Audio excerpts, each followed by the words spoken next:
Hello, Hoi. everyone. Ho indeed, and welcome to Conquerors of Nolyn. A little bit late, but we're here now.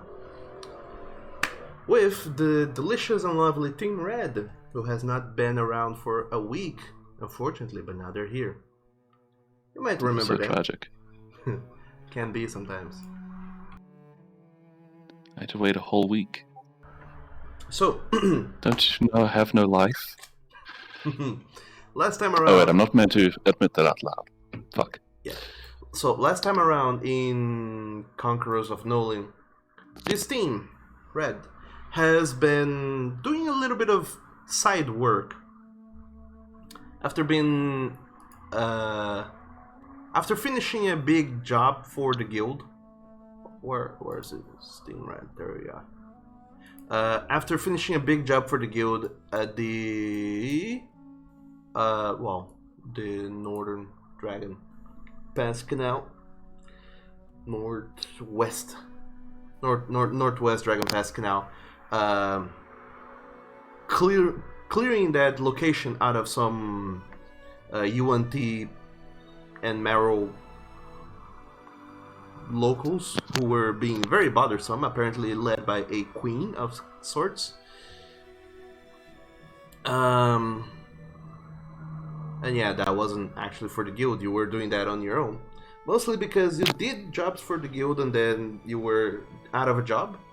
And looking around in Redemption, you found a enchanter who seemingly had a contact far away in the Southern King. Well, not the Southern King, sorry. In Southern Nolyn, who may be able to restore one's mind, or rather memories, after having said memories stolen by Ravarov's Book of Shadows. So, talking to your pirate friends, the Maelstrom at Redemption, they asked you to clear that passage of the UNT and the Marrows.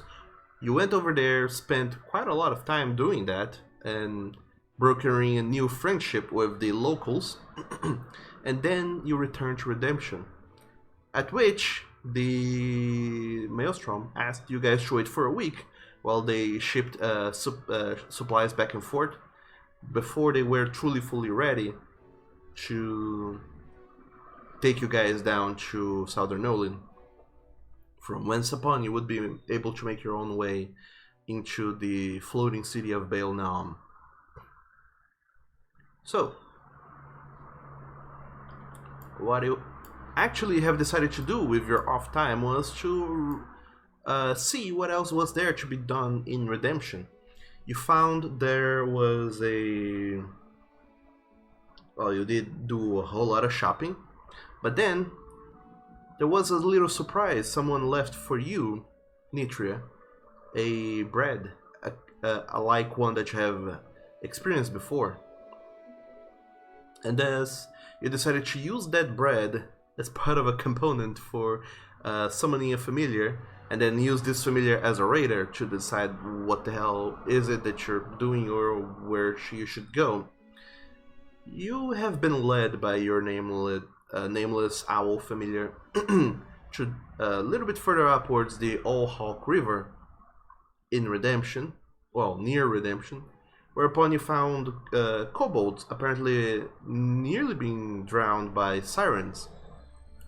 After intervening and saving the kobolds, you subdued the sirens and asked them about, what the fuck, man, what are you doing?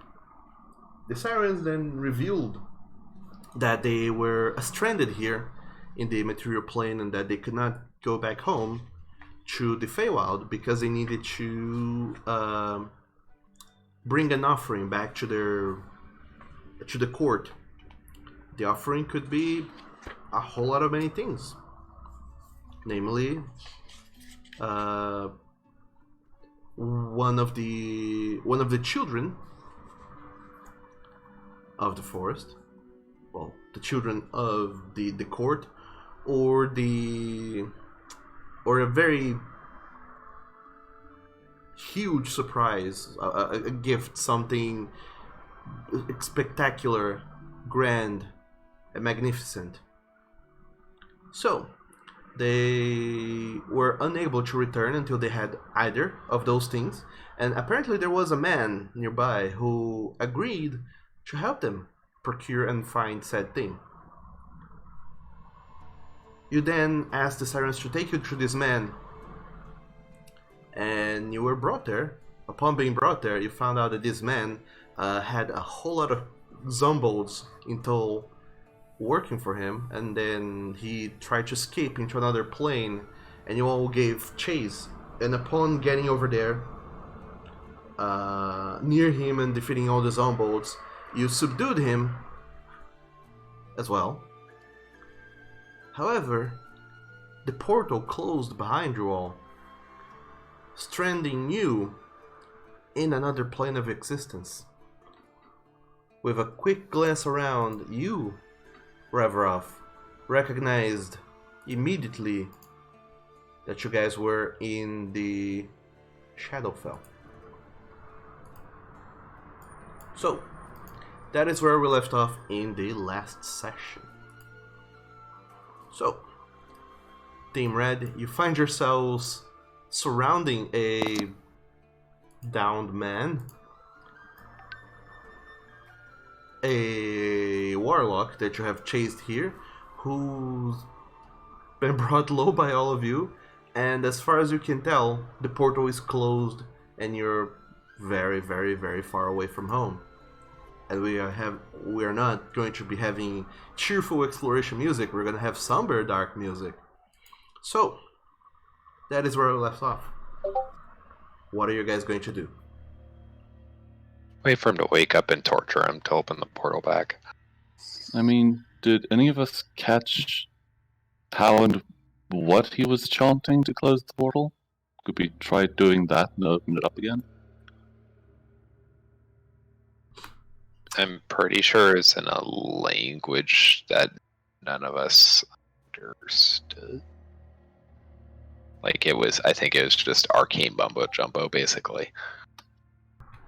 Yeah, in some otherworldly languages that I don't have here. Maybe I have it on D&D Beyond. Let me double check.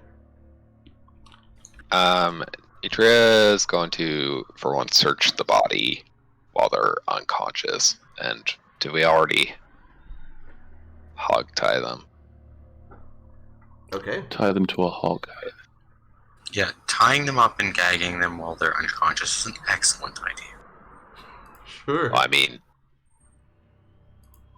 we're going to have to ungag them near immediately, but...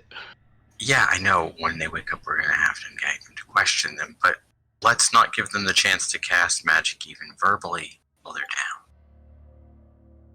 I mean, he's some manner of warlock, isn't he? I think he might be out of magic. We can hope. Then again, he's a warlock. He'll be refreshed with magic.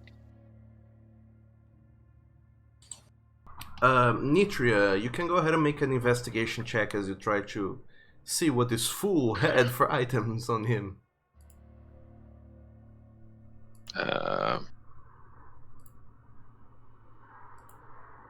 Cash mark. There it is.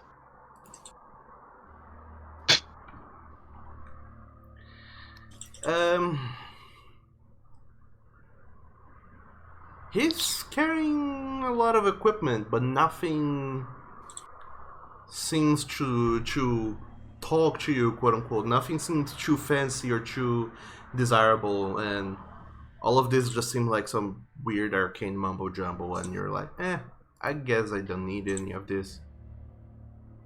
Well, I'm not looking for things she needs. Are they wearing armor? I mean, this is more so my explanation for your 7 in investigation. I mean, you're also the one who had me roll investigation on a person right in front of me. So, okay, are they wearing armor? Actually, are they? They're wearing leather armor. Well, they have like 2 daggers, leather armor, a sickle, if you want it, and a crossbow, and a light crossbow and crossbow bolts that they did not get to use in combat. Okay, this isn't for collection. We're taking all of those off of them. I was about to say, when we're done with them. They're probably only in small clothes. Okay. I mean, do they even need to be in small clothes? I feel like you people get very awkward when you're stuck in the middle of nowhere with no clothing.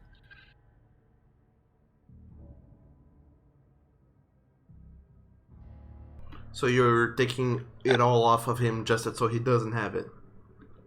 And Dietrich is only going for taking off the armor and weapons, but what other people take off, I guess, is their own prerogative. I don't need to take anything, but I still think it's a good idea to remove their equipment, in case they have something magical hidden somewhere. Alright. Okay, you completely undress this man, take away all of his belongings, and toss it far, far, far away enough that so they cannot use it in any way, shape, or form against you. By the way, make sure all of you guys draw your cards. Yeah, that's how I do it. There we go. Ooh, a whopping 5.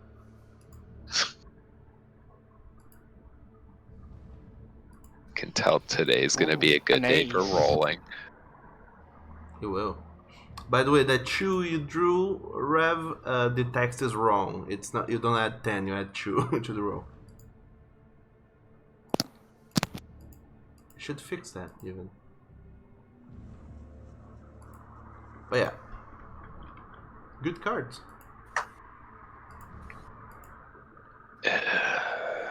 So all of you guys just go and take away all of his clothes. You use whatever length of rope you guys have to tie him up as well, I guess. Yeah. And there he is, a defenseless, unconscious Azimar warlock in the ground.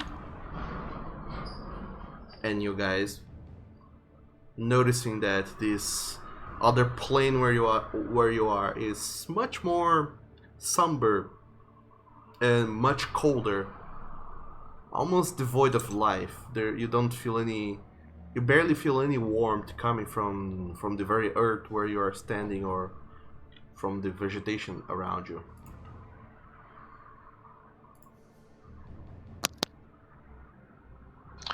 Cute, charming, yes. Is this cart here? Come again? Is this cart actually here? The cart, it is, but it is also broken. That's fine. I'll take some We're just wood looting it. and take it into a slightly concealed corner and presto a fire going.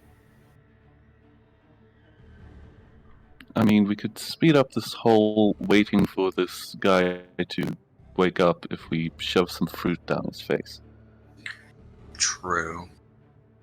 But let's get a little look around before we wake him. Just to make sure we're not going to be ambushed or anything.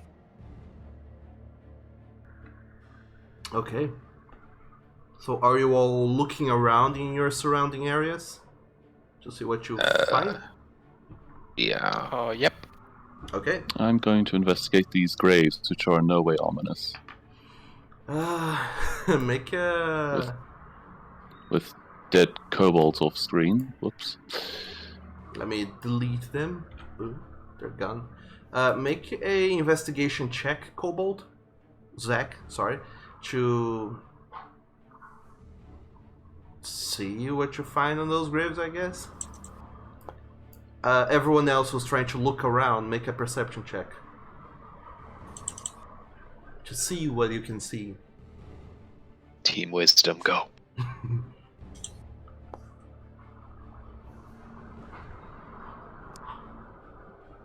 How do you roll with disadvantage? Shift. With disadvantage, you said? Yeah, I'm exhausted because I used frenzy in the previous fight. That's not shift, that's control, sorry. Yeah, it should have been control. But anyway, 8. So Holster, it's very unnerving, even. It really worries you to be around this place, and you're very not fine with the current situation. Yeah, generally I'm not fine when I travel through a portal in another dimension. I don't know you guys. You seemed Nitria, pretty alright when you were licking me. Well, but that was part of experimentation phase. Is Wait, that we what still have call those it? berries. Yeah. That is an excellent point. Nitria has a couple of those berries on her. Yeah, I have a couple of them too. I think Zach still has most of them. So, I mean, I'll shove one down his face to see what happens. Wait, But what? first I want to figure out the tomb that I was investigating and roll a 10 for. I think he is talking about the teleporting berries, not the good berries. Yes. You're shoving a teleporting berry down. He wants to I'll see if do it that. works first. Yeah, and I don't want to risk splinching us or something stupid. okay, so Nitria, looking around yourself, you see nothing too insightful into your surroundings. It seems pretty desolate and just overall a very bad time being here, no matter where you look and how you look at it. However, you do notice that the visibility is kind of bad. There's just this fog that seems to permeate the whole place after a certain distance. It feels like being Silent Hill, even. However, despite this fog, you do notice that your surrounding areas, as you start to walk a little bit around the house, seems to mirror the material plane kind of pretty accurately. It's kind of like a twisted version of the material plane, and with that in mind, you get the sense that you may be able to backtrack your way towards redemption in this place if you wanted to do that. You, Ojuk, however, looking out there, every once in a while you swear you see some very distant silhouettes walking through the fog in the distance. You see a group that seems to be navigating not necessarily towards you, just around you, going anywhere really. And you get the sense that they're a hunting party of some kind. And they seem also to have some sort of looming presence above them that follows them very closely, but doesn't seem to attack them, so I guess it's traveling with them.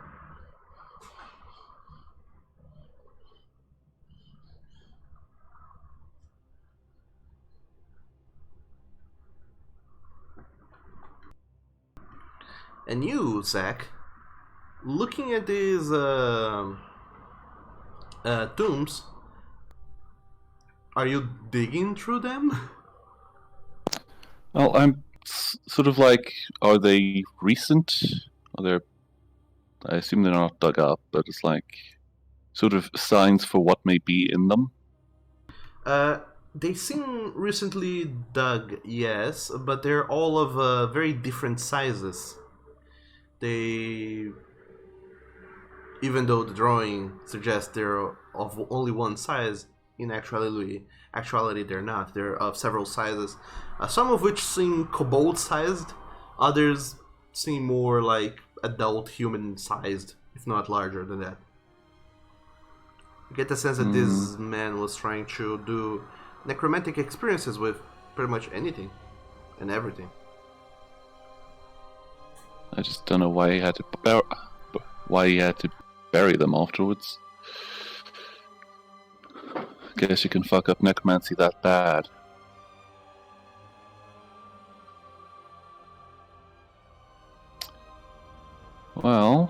if we want to test making things wink out of existence, I do still have some of those berries. Nitria has an owl. Yeah, it's actually a pretty good idea. They're not terribly smart, and so I wouldn't be able to like look through or it'd be in if they went to another plane. I won't be able to look through their senses, but they have some intelligence, so they could communicate if they went to something as vague as a colorful tree place.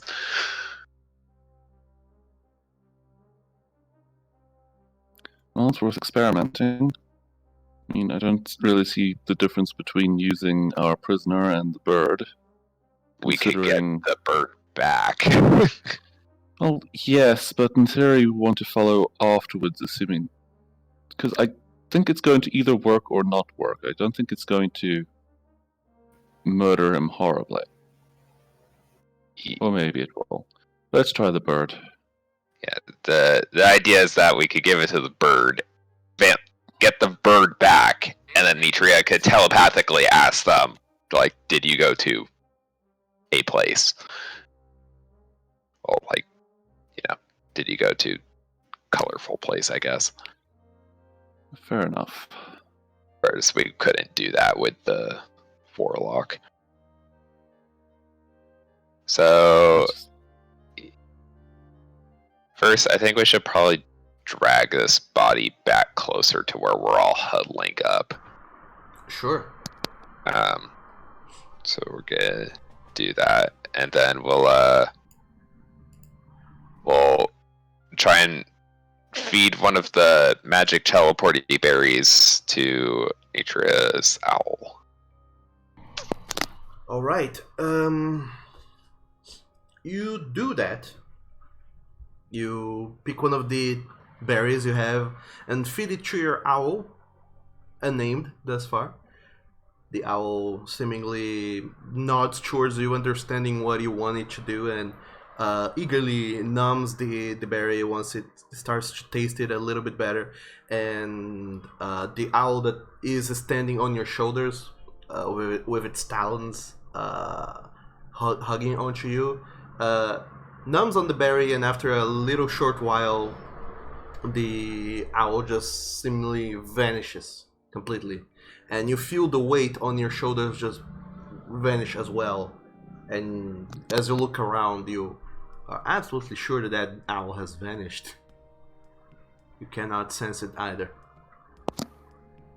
I wait about 5 seconds or so, and then I guess technically poof them to their safe dimension, and then poof them back to me.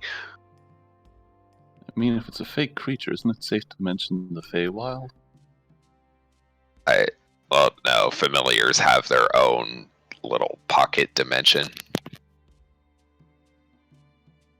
Yep. Disappears into a pocket dimension where it awaits your summons. Fair enough. All spells. So you wait about just some 5 seconds before summoning back your owl? Yeah.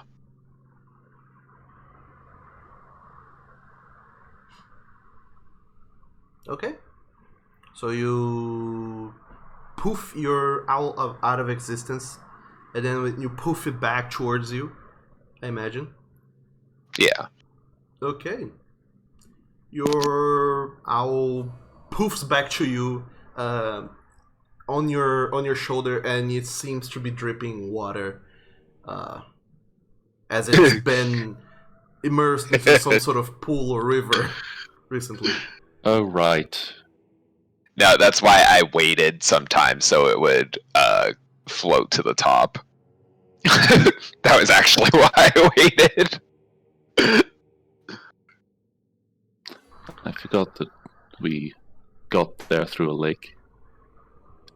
But yeah, your owl relays to you mentally that it did seem to see a very colorful place with a very large tree and some other beings there frolicking around, mostly just apparently tending to this tree and this field. Well, guys, it seems we might have a way out of here. That's good. Should we the take more this reason, I guy guess. with us? Oh yeah, Yeah, we should take let's him do with it. us. We can take him to the guild. They can deal with him. He might be interested in the portal he knows about. I mean, having a seemingly free access in and out of this place, it seems like something they'd care about. Yeah.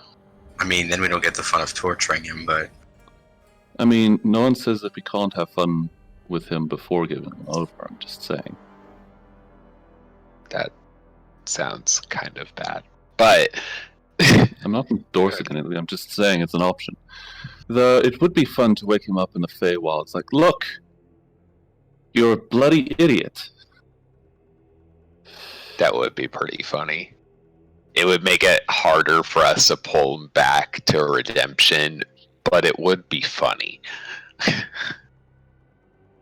But Well, yeah, do we want to go the rounds and We're gonna have to recover our sire and friends as well at some point. But actually, we weren't terribly far. We were only a couple hours from town. well, though, actually, the exit portal was in the forest abouts, so it might actually be nearby. Oh yeah. Oh. Huh. Yeah, yeah, well, yeah, we could do that. So we want to go through doing magic Feywild berry. sounds like the No, easiest way nah. back. How many berries do you have, Cobalt? Well, depends on whether or not Nietzsche took from my stash or hers. She had her own. Okay, well then I have 11.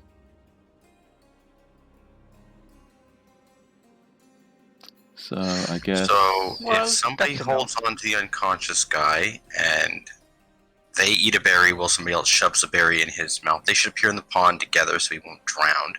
The rest of us all can hold a berry and then eat it, and we'll just appear there as well. Makes sense. I vote Halser for body duty. I think that's a good idea too, just for strength reasons. He's also at disadvantage. Oh, It would either be Halser or Zach. probably I might not have a good diving, but I can swim very well, especially on top. Uh-huh. So why don't I take him? Or maybe Zach. Which one, Zach? Your choice. Either or, doesn't matter. Though if I'm going first, I should probably hand out the berries before you Yeah. get trapped here stupidly. Okay, so I take out 6 berries, I guess.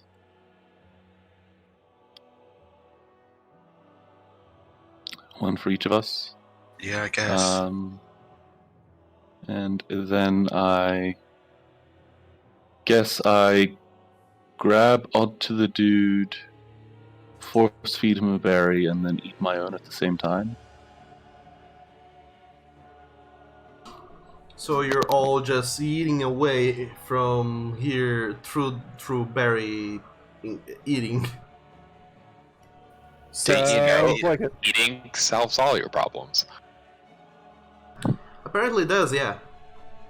So all of you eat your berries that you have, and soon enough, one by one, you feel that similar sensation of the berry dissolving into, well, not dissolving, but as you chew on it, it starts to just become juice in your mouth, and that delicious juice that just starts to climb its way down your throat. And as it does, it seems to get stuck midway, and then when you finally recover your senses, you notice that you're in the middle of a pond, nearly out of oxygen, as you just do your best to swim upwards to breathe again fresh air. As all of you, one by one, make your way out of the pond in a completely different place, as it happens. Actually, this place has light. Even better. Oof. And Oh, is this a Prisoner rave? And the prisoner, I fed him first. Yeah, he's over there. He plops into the ground. In front of you. Oh, you plop him onto the ground in front of you. That's what I meant to say. And as all of you guys show up, you see the small satyrs huddling closer to you all to try and see what it is that you're doing and why you've come back again here so soon afterwards. But they all seem very excited to see all of you, especially seeing Halster here. And they seem very contrite. We were missing you guys. You have returned.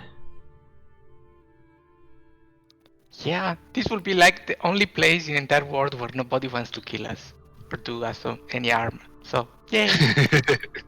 Yeah, I mean, we that wasn't the case about a week ago, but sure. got trapped in the Shadowfell, we think, and had to come here to get out. Yeah, and this guy seems to be the responsible. Wait, you came here from another plane? Yeah, we jumped using the berries, like the first time. Oh no, but that's bad. Oh, You can't do that. well, it seems to have worked. I mean, that's how he came here to save you guys before, was coming from another plane. Yes, We'll yes. bear that. But when you try and go back, you will go back to where you came from.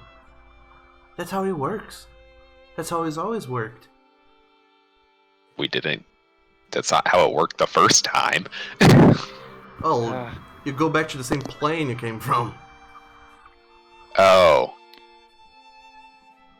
Well, at least we can That's get a embarrassing. rest, Oh, and well, then we can leave. yeah. yeah, Yeah, I could take a long rest so I remove my Long exhaustion. rest.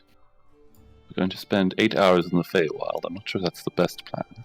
But would you have liked to spend 8 hours in Shadowfell? Wait. Looking This is- out, what can we see from this island again? Water. Looking at no, you don't see water. Looking out of this island, what you see is that this island seems to be floating into a void, into an ether of infinite void. But as you looked around last time, there were other similar-looking islands floating way off into the distance. But this time they seem to have floated a little bit closer. At least a couple of them seem to have made their way closer to where you guys are. But they're still a ways away. And you remember that these creatures were telling something to do with restoring this land to its former glory by rejoining all the species of this island, so long as Halser brings back all of the leaves and such. So we don't see any sort of mainland Feywild? Nope. It dawns on you that you may not be actually in the Feywild, but rather a pocket dimension. Still, I don't feel like trying to swim or float or whatever you do through a void. Let's just get our Yeah, rest I and don't go either. back and figure out how to get out of there. Yeah, and we need to interrogate these assholes, really. Otherwise, we risk going around and around and wasting even more time. Yeah. So why doesn't everybody eat their old berries? I'll make some new. You can divide them up and rest. I guess we can recover some of the remains of that other warlock that we defeated here or something. I think we were doing that. Yeah, if that's all done.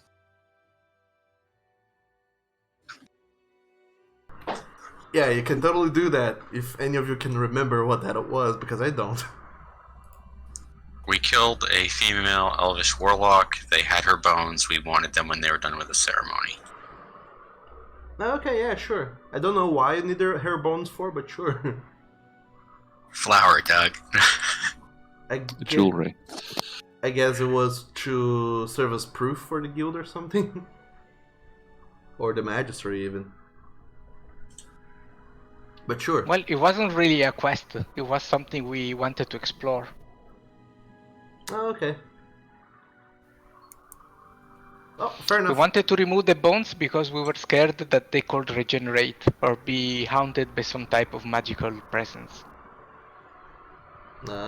And we could also use them as or potentially use them as a magical anchor to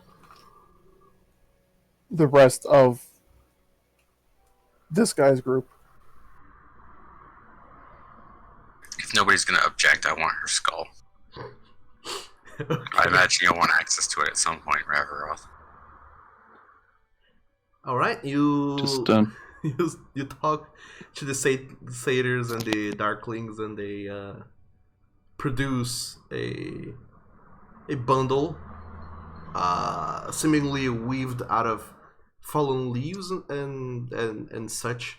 This bundle contains all of the bones from the dead warlock you killed here a while ago, and they hand it off to you.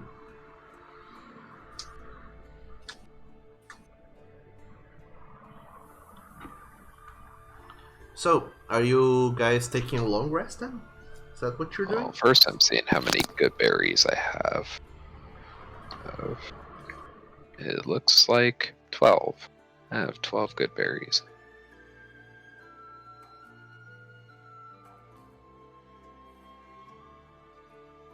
I don't think the rest from being unconscious counts as a long rest, right? Because you have to roll for the amount of hours for that, which means you're not guaranteed the 8. Are you talking about the unconscious guy? Yeah. To benefit from a long rest, you need to have at least 1 hit point. Which he doesn't. He is at 0. Cool. He's at 0, but he's stable, thankfully. Yeah. He will wake up. Does that apply to short rest too? I don't recall, actually.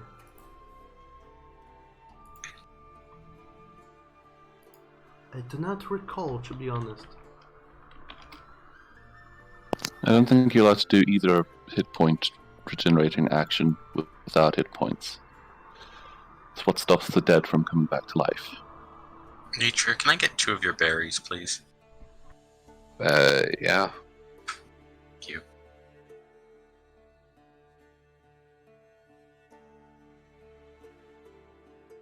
I'm gonna eat the remaining ones because my HP is not great.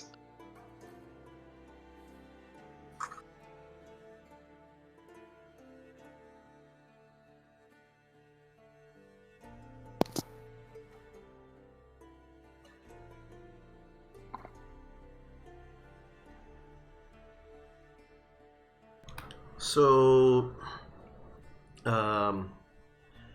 since you guys have been going on in many adventures as of late and facing untold dangers, your bodies have become way better adapted to enduring all the hardships that you have been doing. So, I don't remember if you decided this before or not, but I forget, and just to make sure, I'll say it again. We're going back to using the original short rest and long rest rules, just to make things simpler. I think we essentially decided it during our games because of how annoying it is here. Okay, but yeah, you short rest and long rest now function as they do in the original rules. So yeah, you guys can start doing a long rest if you would like. Should we rotate, like just take shifts with people being awake just for the dude waking up? Sure. I mean, as long Makes as you're sense. just sitting around either actually sleeping or not doing a strenuous activity, you get the long rest. Yeah, I know. Yeah, you can just be sitting around, just letting everyone else sleep and watching the guy. You don't need to do anything hard. Yeah. So, yeah, I'd like to do rotating for just being awake when dude wakes up. Okay. So I take it everyone's taking a watch to watch out for the dude. I think Ojuk just needs to sleep for 4 hours or whatever elves do. So he Yeah. can technically watch for a decent chunk of it. Aren't you a half I elf? could meditate for like 8 hours and not actually sleep, but I'd like to get some sleep. Wait, Sure.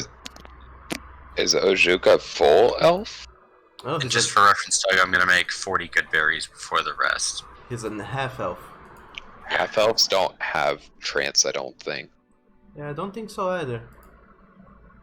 They have fate They don't ancestry. have trance. They're just resistant to charm and Yeah. such. Oh, my bad. Yeah, you just have fey ancestry and that's it. So you do need to sleep 6 hours, like everyone else. Okay. Maybe 6 hours. Okay, so everyone goes ahead and performs a long rest. In your character sheets, you will find a... if you hover over your character portrait, you will find a little bed. The symbol for taking a rest, and then you can click the long rest one, which is the second button, to get the full benefits of a long rest. Which also, by the way, reduces your exhaustion level by 1. Halser. Yep. Which I think was the main reason we rested. Probably. I don't think the rest of us were that tapped. I don't recall really. I really don't. But anyway, you all rest. I mean, I only used one spell yesterday. Oh, yeah, does Ojuk make the... Sorry, I just had a spider drop on my shoulder from the ceiling and tuned out for a bit. Did Ojuk make berries before? Yes. Okay. 8 each. 8 for each. Okay. You write that down. Well, I had some before the rest, so it's gonna actually be a little bit less than that. Mm-hmm. Okay. So everyone is everyone takes their turn to sleep. Keeping watch on the unconscious body. Just making sure that I'm going to spend 50 gold and alchemy during the long rest to do some potion science. Okay. At some point you start to do that, but during your watch, as you have nothing better to do, but then eventually it's done, or rather it needs to sit around for a little bit, and then you just go to take your own sleep and let the potion simmer before it's fully ready and done. Meanwhile, whenever it comes time for your watch, Ravrov, everyone else is asleep.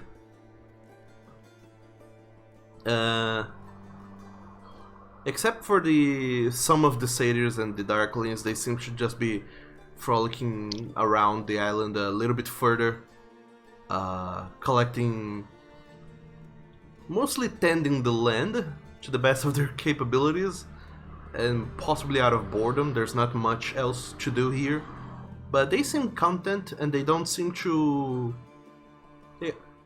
You don't see any way that they could be getting any food outside, except for the tree itself. And that's it. That is it. That when you look, as you're just keeping watch, kind of bored, you notice that one of them comes to the tree and they sit by it, put their hands on the tree, and starts to make some sort of small prayer, almost as if asking the tree for something. And then you see that after they do, they just kind of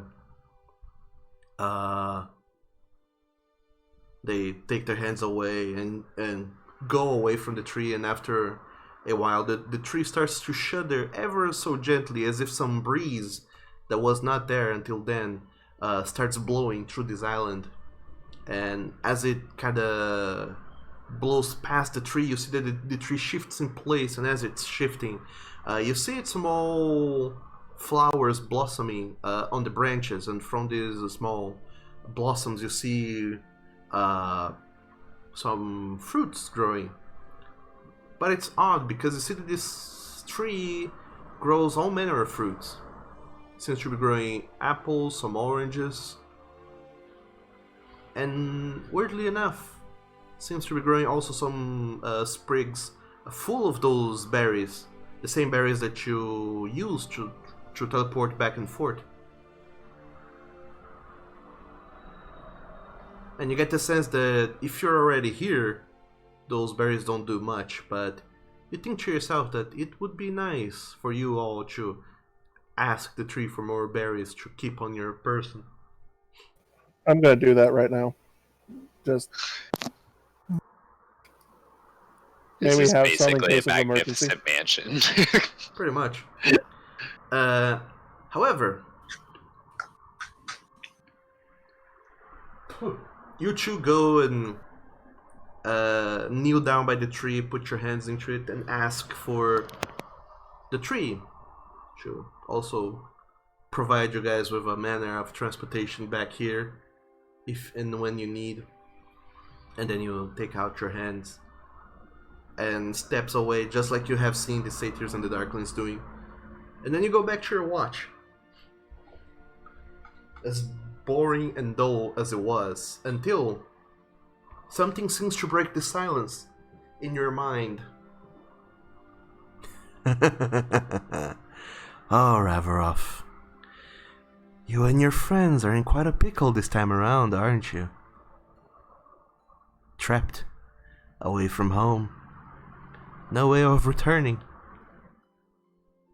What will you do? Tell me, Raveroff. What will you do now?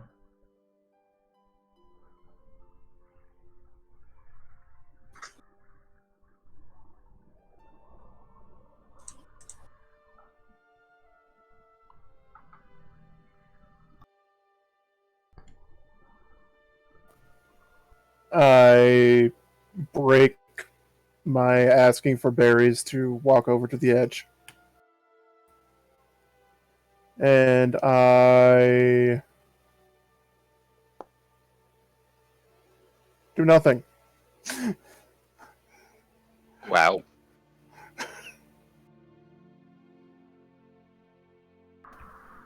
You just stand at the edge of this island, overlooking the void. Pretty much. Okay. Atria will follow curiously and just... At this point, everyone else is asleep during the long rest. Oh yeah, I forgot. I thought multiple people were asking for berries. Okay. But no. So you do nothing. Yeah, Yep. I parted for a moment. Okay. Yeah, I think Doug said multiple people were asking because both of your tokens were next to the tree. Yeah, that's kind of the mentality I had, was that the map was reflective of how we actually were right now. More so as well because the satyrs and the darklings that roam around this island, the few of them that are still here, they were also asking the tree for fruits. They don't have tokens, but they exist. I promise. I promise. They're real guys. And then, Raveroff, you hear that chuckle in your mind as Farfasfanu seems to feel amused by what you're doing. Oh, Raveroff.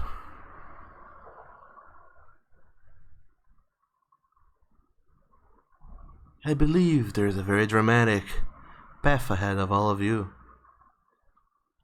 You and your friends. As soon as you're done resting, you will go back to my realm. Oh, and what a delightful journey it'll be to watch you roam the lands whereupon I once walked. See the same things I have seen. Maybe even interact with the same people I have.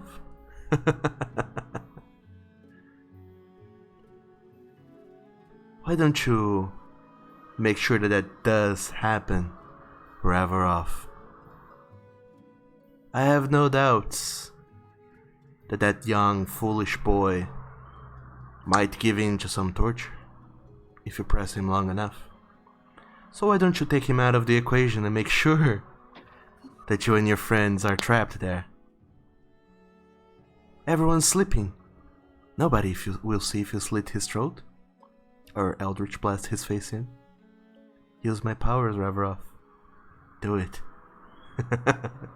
Do it, Use the Raveroff. Force, Luke.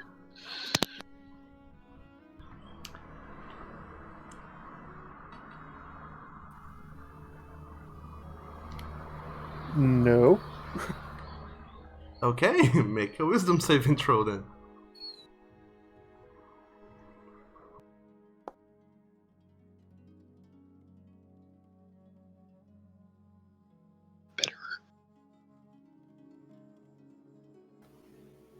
It's a 13. Okay. You feel that you really don't want to do this, but at the same time you feel there's this pull to you that sort of makes you move against your will, and you turn towards where everyone is resting and sleeping, and you start step by step to get closer to the man on the ground. And you feel your hands shaking. That's a good point. Zach, what Zach said. That is true. And Nitria's owl can poke Nitria telepathically. That is true. Will your owl do that? If Ravroth comes close and he has any sort of makes any sort of attempt to approach the person with hostility, then it would. Yeah, you see that Ravroth is walking towards the person, already drawing out a dagger or charging up an Eldritch Blast. Yeah, then they would poke Nitria, because they specifically keep an eye on Ravroth. That is what Owl does. Look at you. Putting safeguards on your psychopathic friend. But yeah, your owl starts pecking at you, Nitria, and at first you feel a little bit bothered by it, but then as you look around, you see Ravroth approaching with a very ominous feel about his walk and his pace as he gets closer and closer to his potential victim on the ground. Sure. I mean, everyone's by the tree, right? That's. I'm gonna assume Oh, yes. we're not sleeping in the lake. Yeah, I'm gonna. I'm gonna assume everyone's by the tree-ish. Nobody moved their tokens, but I'm assuming you guys are here-ish. Nitria is going to kind of swivel around to get between Ravroth and the body he's approaching, and just immediately, what are you doing?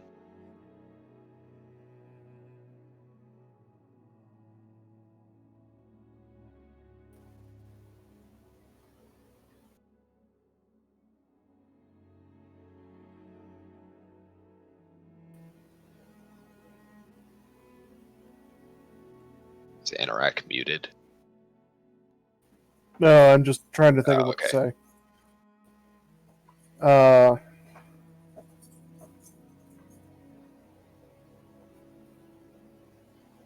There is a little bit of conflict on your mind as you feel that there's this man on the ground right next to you that you know that Farfas Fandu is influencing your mind to kill him, and this time around he is too strong. But at the same time, you stop as you see Nitria in front of you, one of the few persons you still remember.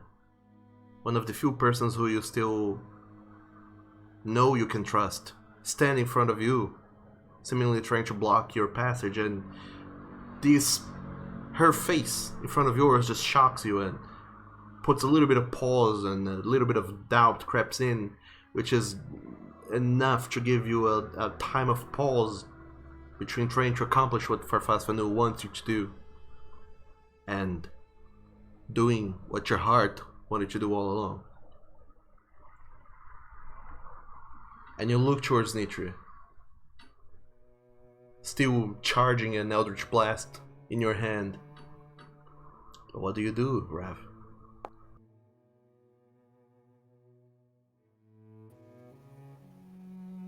I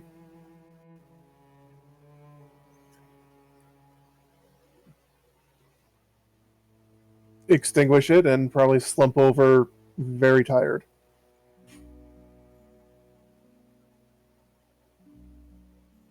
It was him again, wasn't it? Always is.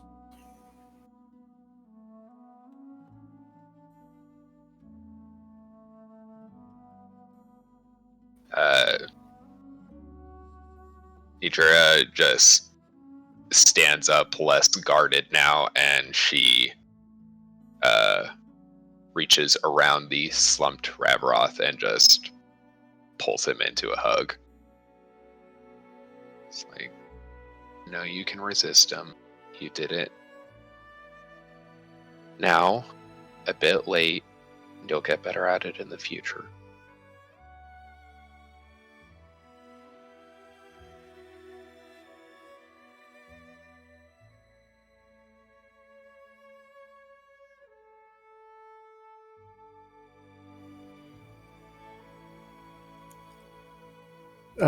Rev will just hug her and then say maybe somebody else should take watch for now. I'll do that. You go get some rest, Rav. And peacefully go to the other side of the tree. And you do. You walk away shaking your head, thinking how disastrous it would have been if Nitria wasn't around, if Farfasfanu once again got a hold of your mind and your senses. And then you start to think once again, what is this entity? And why does it keep doing this? And even though you lie down and try to sleep, sleep doesn't come too easily for you, and you have somewhat of a restless night, quote unquote. You don't know what time of the day it is, but still, eventually all of you finish your long rest and wake up, only to be greeted by a bunch of satyrs and darklings kind of all around you, carrying little small baskets that they weaved themselves, full of fruits and other fruits and more fruits, and offers them towards all of you. Good morning. Did you rest well? Ah, we did. Slept decently. Thank you. I have no idea what they're saying. Oh, I so needed this. Are they speaking in Elvish, Sylvish, or a combination? If I remember correctly, it was Sylvan, wasn't it? Yeah, I it was think so. even. Yep. Which I do not understand. I forgot. I thought they were speaking Elvish for some dumbass reason. But Yeah.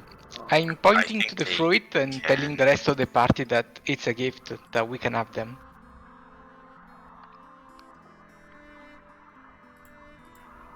Is the ASMR awake yet?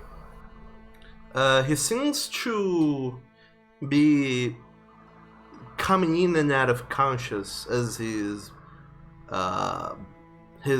naturally healed up, but you get the sense that being tied up and gagged, he didn't have the chance to really recover, do a whole lot of recovery. But yeah, he is awake or able to be awake now.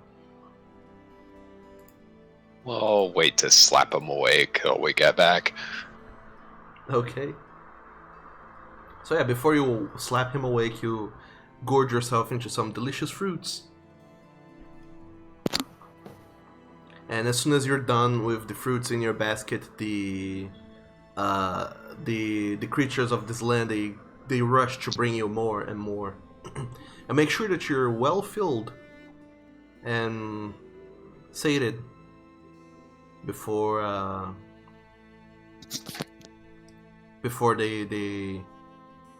they decide to go back to their frolicking around the island and leave you guys be.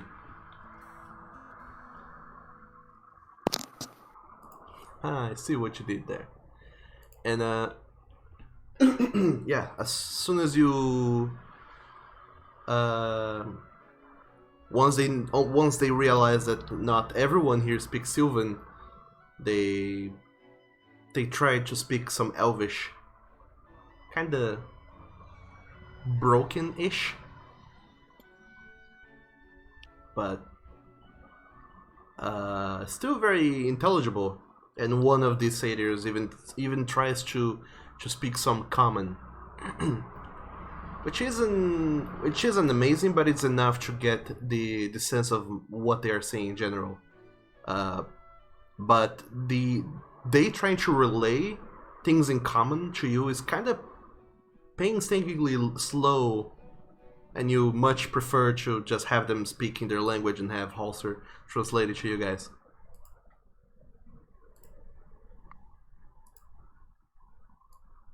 But yeah, you're rested. Oh. Does someone want to ask them if they know a dildo? Damn. I wonder, do you say that as his name or like the Sylvan word for dildo?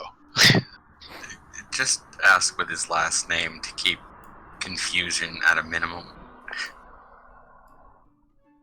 These are the boys. Oh no, we're surrounded. So, yeah. At least by allies, not enemies. Yeah, I tried to explain that we want to know if they know somebody called dildo and not something that needs to be put in your butt. They do know exactly what you're talking about, but they do not know anyone by that name. I guess I expected it, so yeah, they don't know him. It was a long ask anyway. Would have been funny though. Yeah, it was a long shot.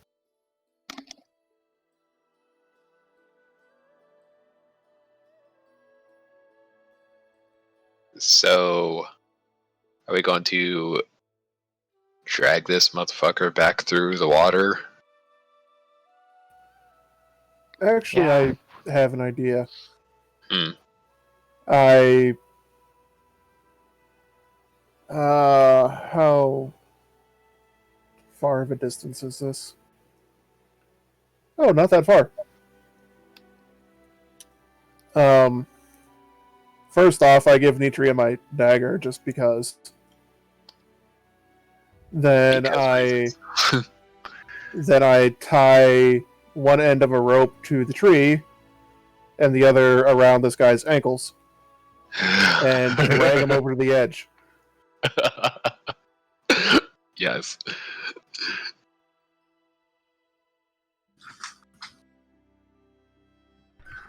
Alright. Okay.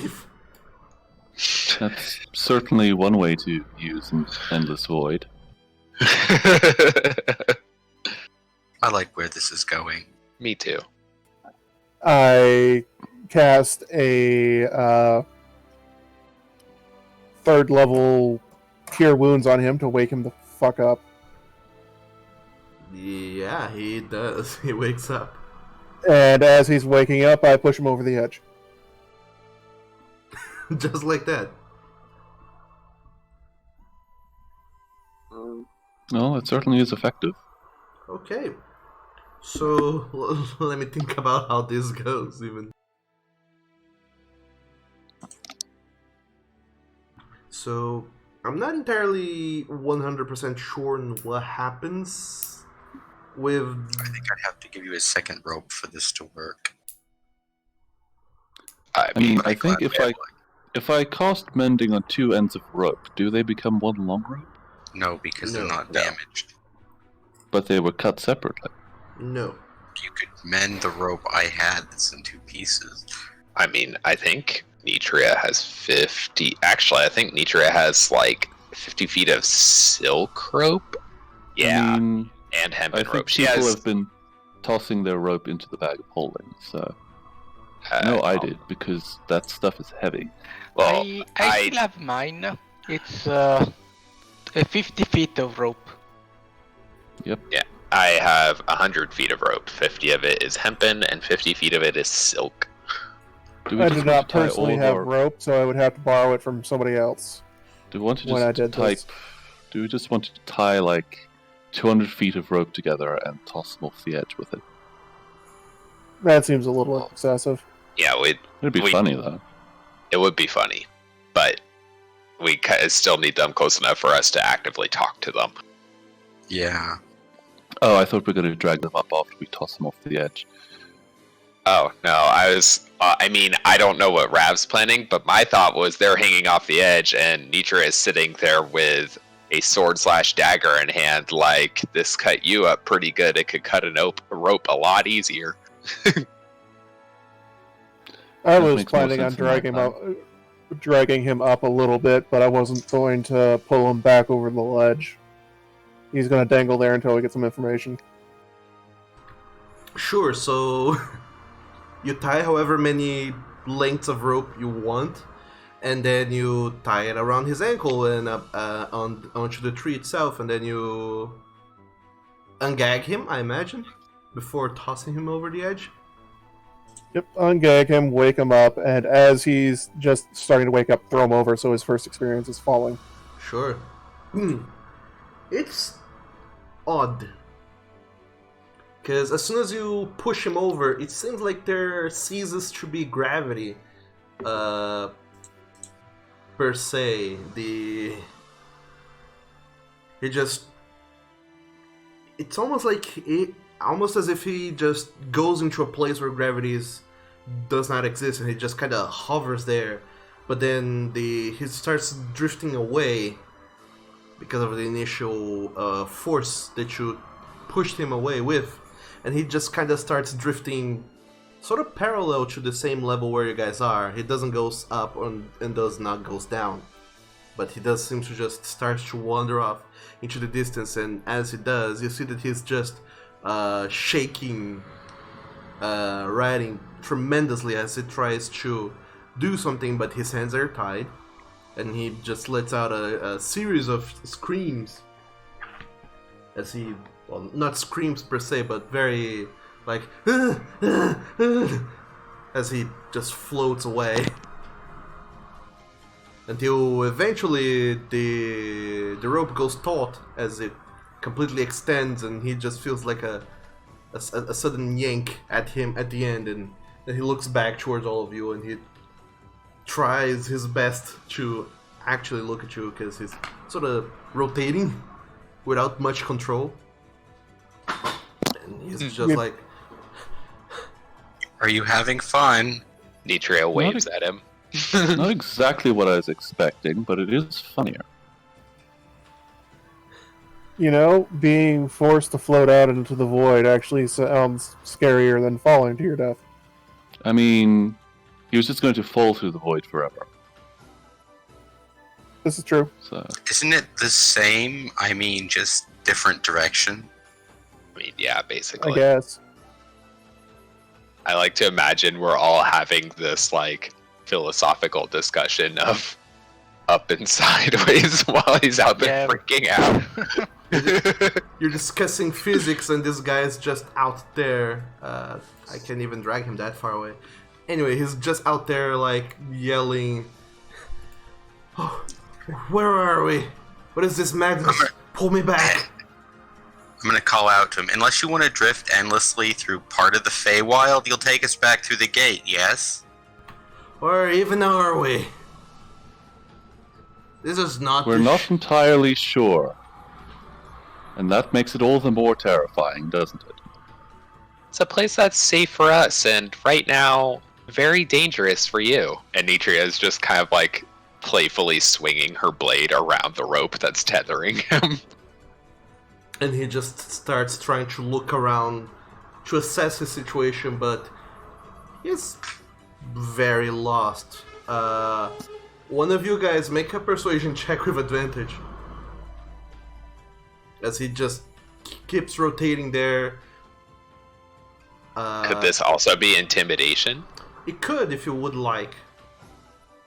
Probably, I mean, yeah. either way. Probably intimidation even better. I mean, I'd have fun doing intimidation because I have yet to use that, and I think I put my expertise into that for some godforsaken reason. So one of you guys make a persuasion or intimidation check with advantage.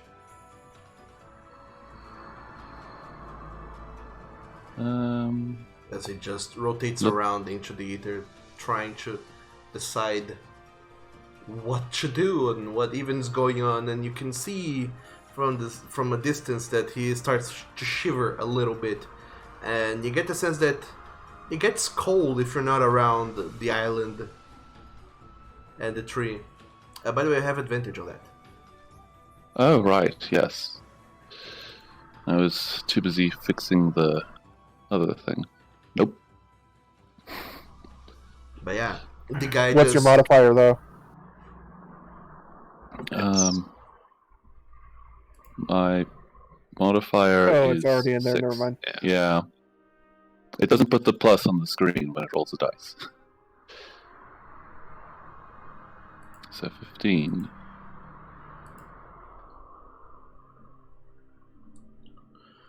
So he starts to look around and tries to look back at you every once in a while when he can as he's rotating around. He's like, "Alright, fine. Just pull me back."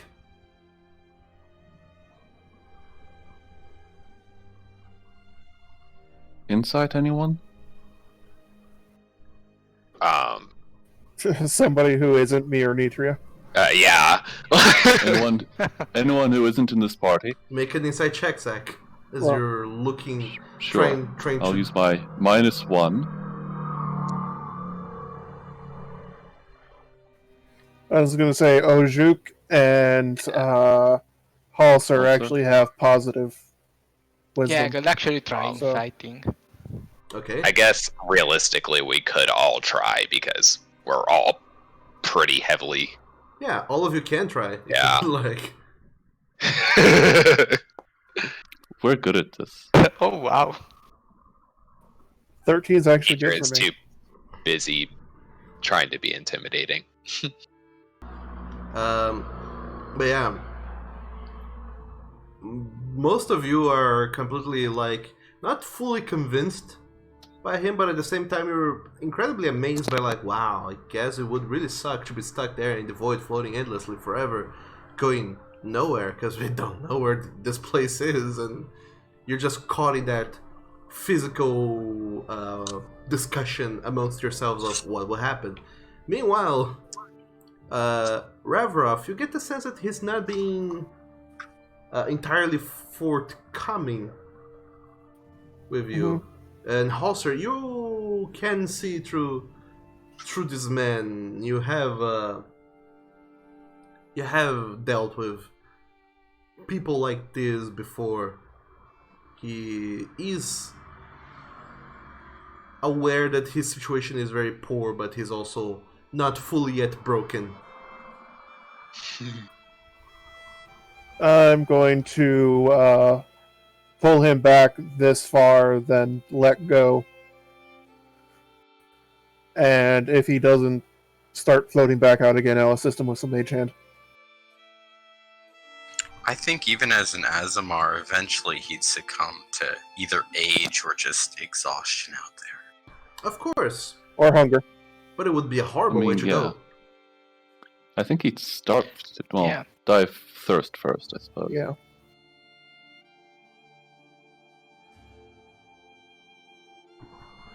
But yeah, so you pull him back and then you just push him again? Yep. Maybe kind of a nasty idea, but since we have a bunch of fruit, are there hands in this tiny piece of land? Because we can smear him with sugar and stuff and, get the ants all over him. That's gonna break him.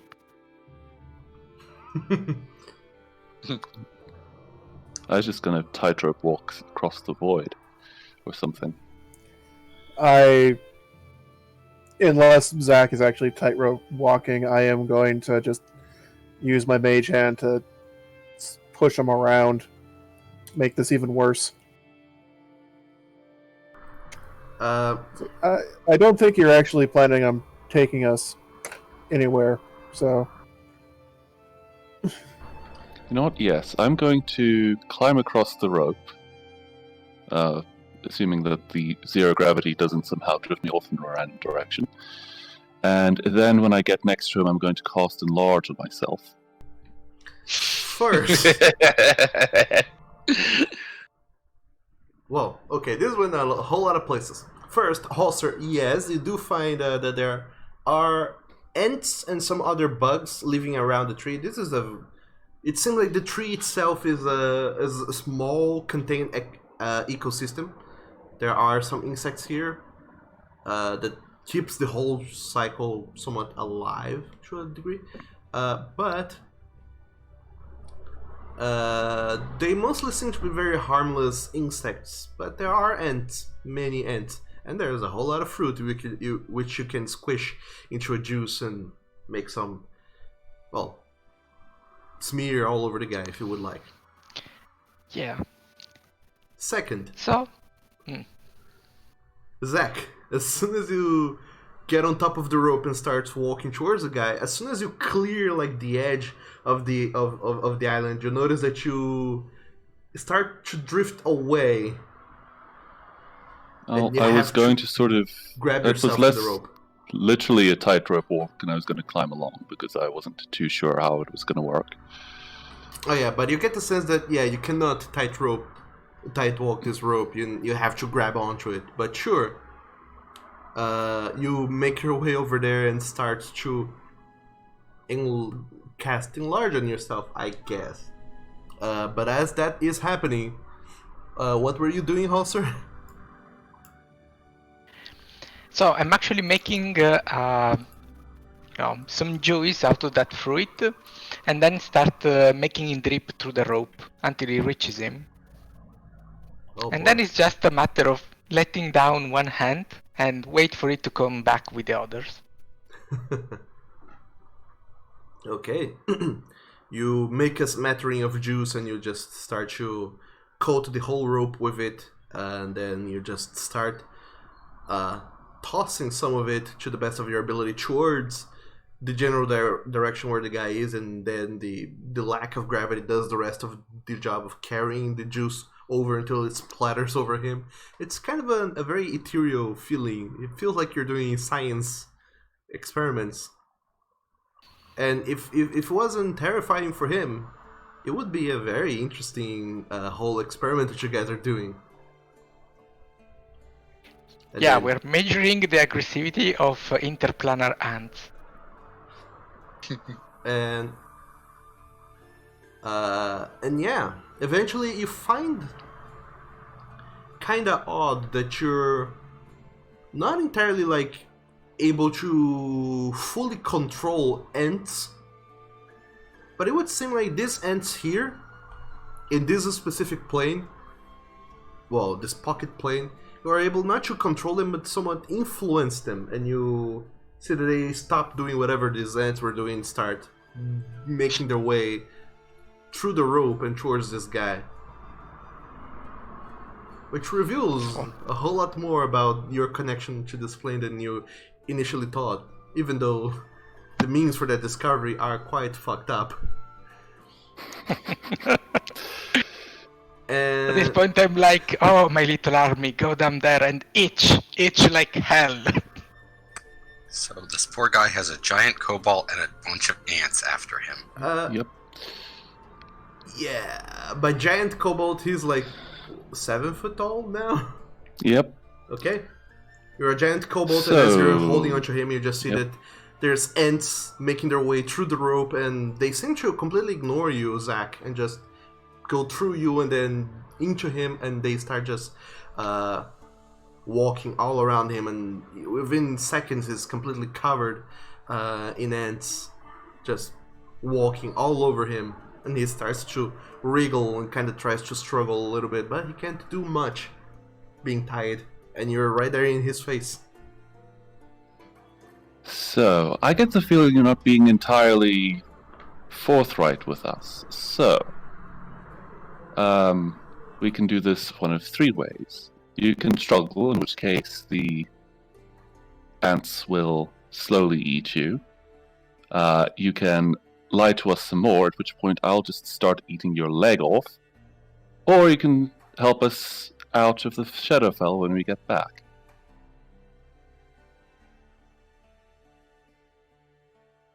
Your choice. As the guy keeps struggling back and forth, trying to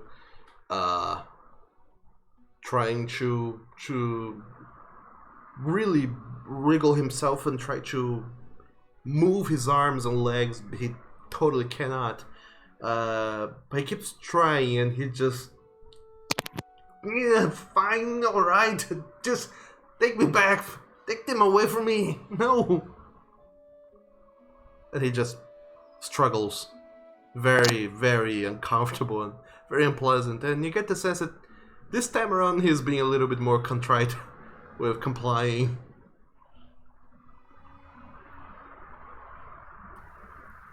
Should I start with, slowly bringing them back? What do you think, guys?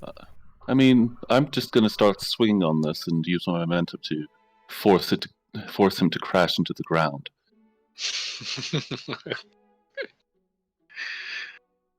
Kobold hammer. When in 0G, play with physics toys.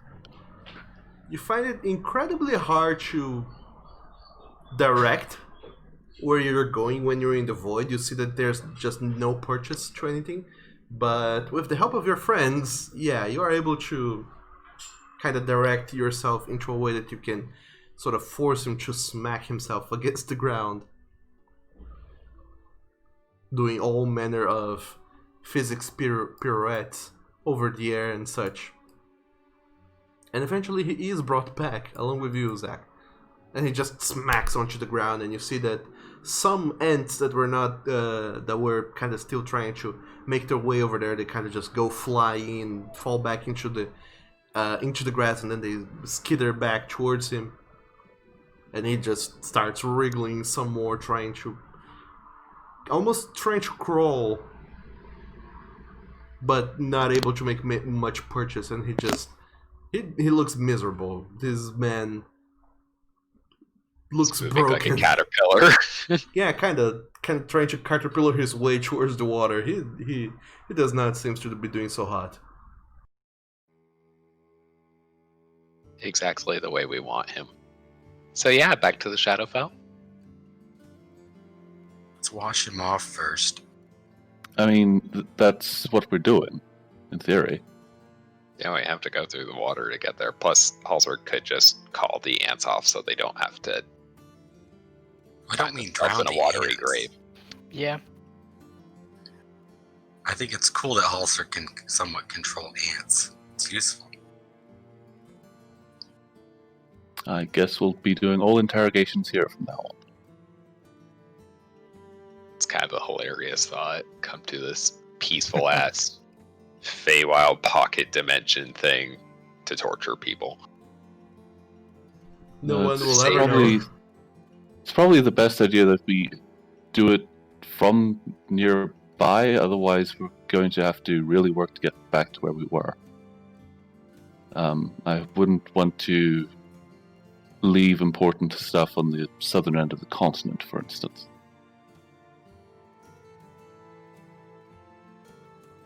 True.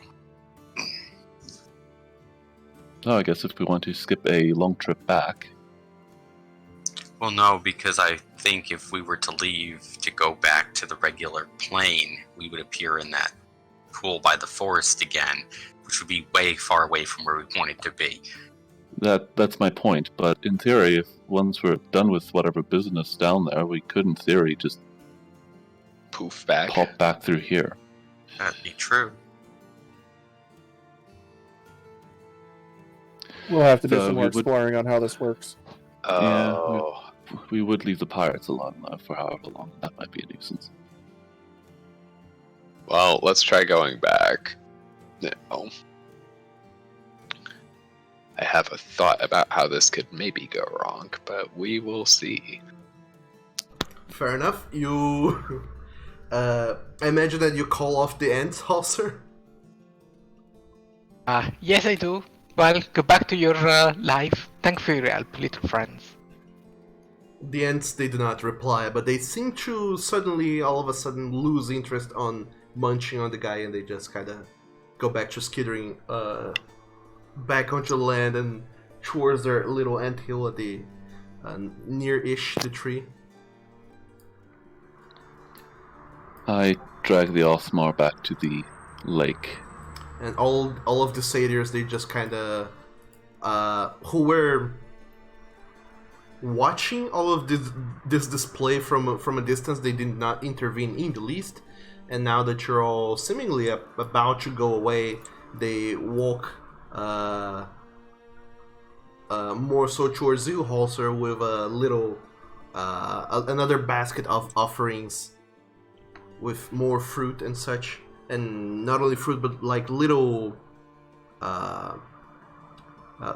little small trinkets that it seemed like they made themselves, like made of leaves and branches and sticks. They seem to have fashioned a little doll or something like that, and they seem to hand it off to you. You're now the Blair Witch King, Halser. Oh my gosh, you guys. Thanks, that's awesome. And well, I haven't forgotten the promise. I will come back with the missing leaves. Please do. We will be waiting. And you have a good one. Sure. And I thank them for all the fruit and tell to the rest of the party that if they want to enjoy a bit of it before we go back, that's, well, the last time we really can before going to the Shadowfell. And you do. By the way, you guys do get a whole new batch of those berries that allows you to come into here. Our checkpoint pocket dimension. Yeah. You get some Second. 20 of them. Zach and Nitra, do you want to divide them between you and hang on to them? Sure. I mean, that way, if Uh, God forbid anything happens to one of you, the other one has them. Sure. Yeah. Nitra already had 4, so she'd have 14 now. And I have 15. So, Mr. Azamar, I hope you can hold your breath. I'm gonna dive in and start swimming. He did a pretty good without being awake. So he'll be fine. Yeah, but this swim is longer. Eventually he just kind of starts to try and struggle and break free as you guys are going Dragging by the rope. towards the water with him. Is like, wait, what are you doing? No, and you just drag him underwater, and you all start to swim to the very bottom of this pond, dragging him with you, and he just does his best to try and hold his breath. And I imagine that one by one, all of you guys just swim that way, right? Yeah. Yep. Yep. So, as you start to swim through that way, it's somewhat odd, because last time it felt similar-ish as you were swimming down towards the very bottom of the pond. You felt as the water seemingly ended, and your hands started to grasp towards something more substantial, towards leaves and branches, and then you managed to dug your way out of a smallish pond lake on the material plane. But this time around, it seems like the consistency changes quite a lot. Not towards being completely dry, but towards being muddy. And eventually, as you're digging your way up, you were going down, but now it feels like you're going up. And as you dig your way through the mud, you finally crack a hole into whatever this is. And when you look up around, you notice that you seemingly appeared out of a hole in the ground. And you all notice that as you look back, you were inside of a grave. And now you have dug yourselves out of this grave, dragging a prisoner along with you guys. How disgustingly fitting to come out of a shallow, murky grave into this awful place again. Wait. Did we come out of the graves at the... Wow. Shh. Let's not overthink it. Doug's already decided we came out here. My fear is no longer in place. What? Nothing. That does explain the kobold-sized hole. So, one by one, all of you dig yourselves out of the rest of the grave and get up on solid ground, and you stand there, looking back to what seems to be a hole in the ground near your size, and at the bottom there's just earth and nothing else. Is my fire still going? Yes. No. Never mind. It's not going. It's been 8 hours. It's far gone by now. Oh, good. Our graffiti's still here. No, it isn't. It's gone.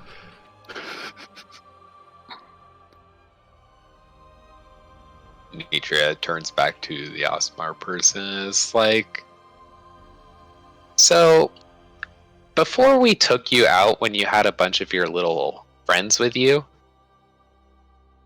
we're going to unbind you now so you can get us back.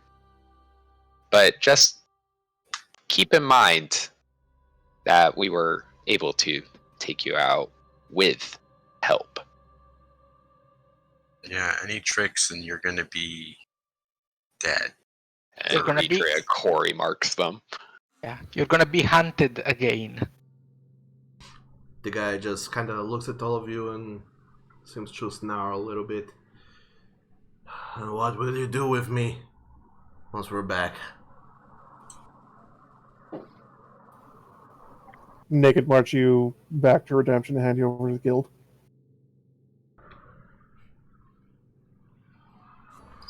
You won't be tortured or killed. Probably. The guild might find reason for keeping you. I mean, we wouldn't, but the guild might. Huh. I mean, you have two choices. We can extract the information we want from you and then kill you, or we can take you and hand you over to the guild. And they'll probably keep you alive. And It's worth noting the guild's probably not the torturing type. I don't think so, guys. Yeah, they're not. They'll probably just ask you questions, mostly. Or we could just send him back to that pocket plane and dangle him No, in space no. for eternity. No, do not. With the ants. I'll take you back. The ants. Fine, I'll take you back. Just After our 5th time there, and the satyrs are bloodthirsty killers. Well, I mean, we can see if the guild wants him, or we can sell his body parts if he doesn't behave. So the ASMR boy, once he's released from his bind, he goes towards the portal and starts to conjure it up. Which does not take too long, but while he does that, I would like everyone to make a perception check. Oh boy, our strong suit. Well, I was going to say Zach is taking notes on this portal shenanigans. Whether or not that and does anything is irrelevant, but... I didn't do it because the map tokens aren't in line, but oh look, it's fitting. I was just gonna say Nitria's standing right next to him as he's casting, because Warcast or Mage Slayer. Oh yeah, sure. He's right by the portal and Nitra is right next to him. Yeah. Everyone else is nearby. But that has nothing to do with seeing the guy in action. What it has to do, this perception check, is something else. All of you guys are very, kind of eager looking towards the Azamar, make some chants and some hand gestures as he tries to open up the portal again. Doing your best to try and remember whatever hellish word is these that he's talking to open up the portal, and you try to do your best to really commit it to memory. You really don't want to forget. You want to make sure you remember this very well, in case you need to open this portal again in the future or something. And as he's opening up the portal, Nitria and Halser, the two of you notice a very big creature flying close to all of you. As you look back, you see this silhouette in the sky, and then it gets closer and closer at an alarming speed, and then you have time to warn everyone else, just in time for people not to be surprised. This is casting, right? Like he's summoning a thing. No, you don't see him doing anything in the way of casting a spell. He seems to just be opening the portal. I think this is beside the point, because Halser, or whoever noticed... Nitria noticed too. Yeah, No, She got the highest check. I mean, yesterday, there were guys with the flying thing. Guys with a flying thing. Before you went into the pocket dimension, Ojuk saw in the distance a guy, people walking around with, accompanied by a flying thing. You get the sense that That flying there's thing is coming at us. people in the Shadowfell that just seem to roam around, and some of them seem to have flying things behind them. But you do see a flying thing coming towards you guys, but without anybody in tow. And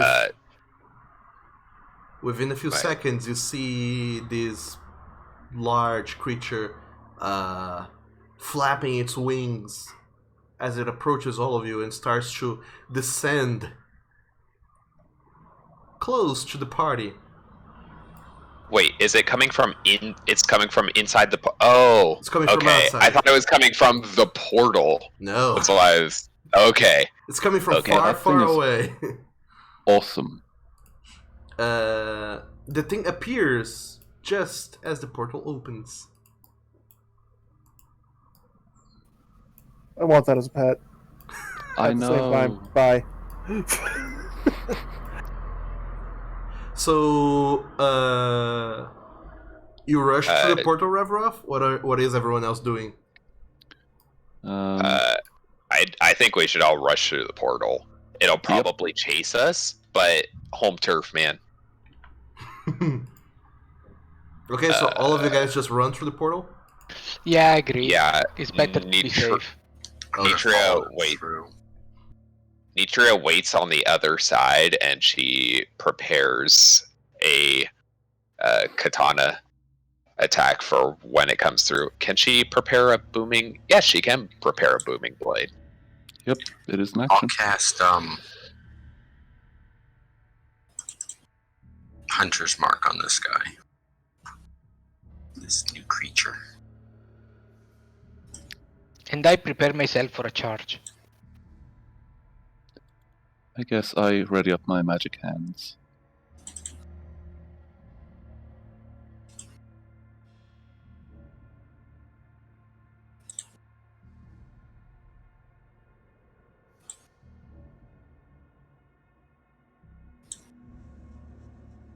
Nitria will yell towards the warlock. She'll be like, "Get yourself to safety." Or, close the portal. I think it took more time to close it.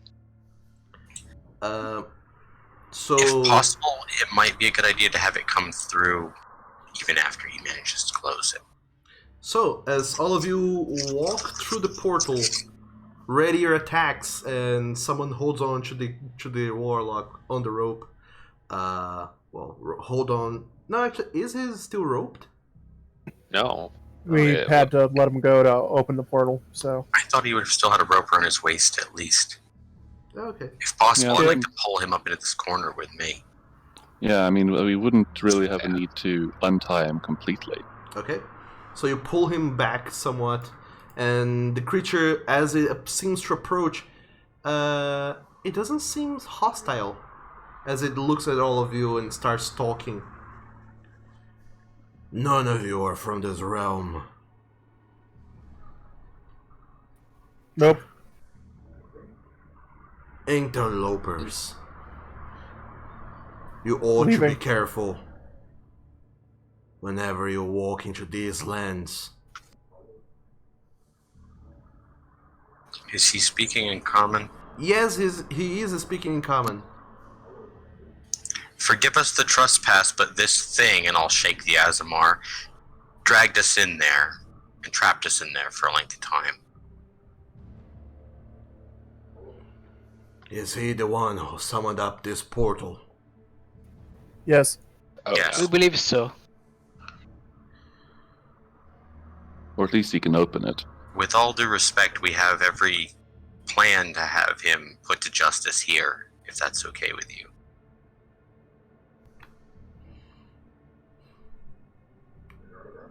He seems to look directly towards the Azimar and says, "Whom do you serve?"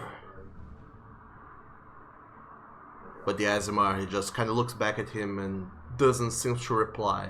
He just holds his ground.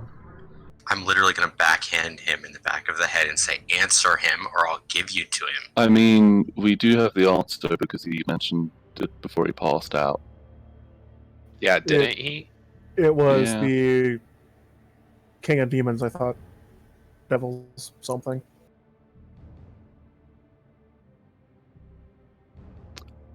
Did I actually write that down, or was I stupid? As you backhand him, oh shoot. He does. Finally seems to answer. As soon as I find my notes, he will answer. None of us know this, apparently. None of us remember. I was expecting you guys. That's why the warlock doesn't answer. I was expecting you guys to have written it down. Dog damn it. Wow, really? That's you right. you have this creature ask a question that you yourself don't have the answer to. I do. I just wanted to make sure, because if I say something and you guys wrote something else, then I'm like, yeah, not gonna contradict your notes. But anyway, the Asmar, he just finally replies.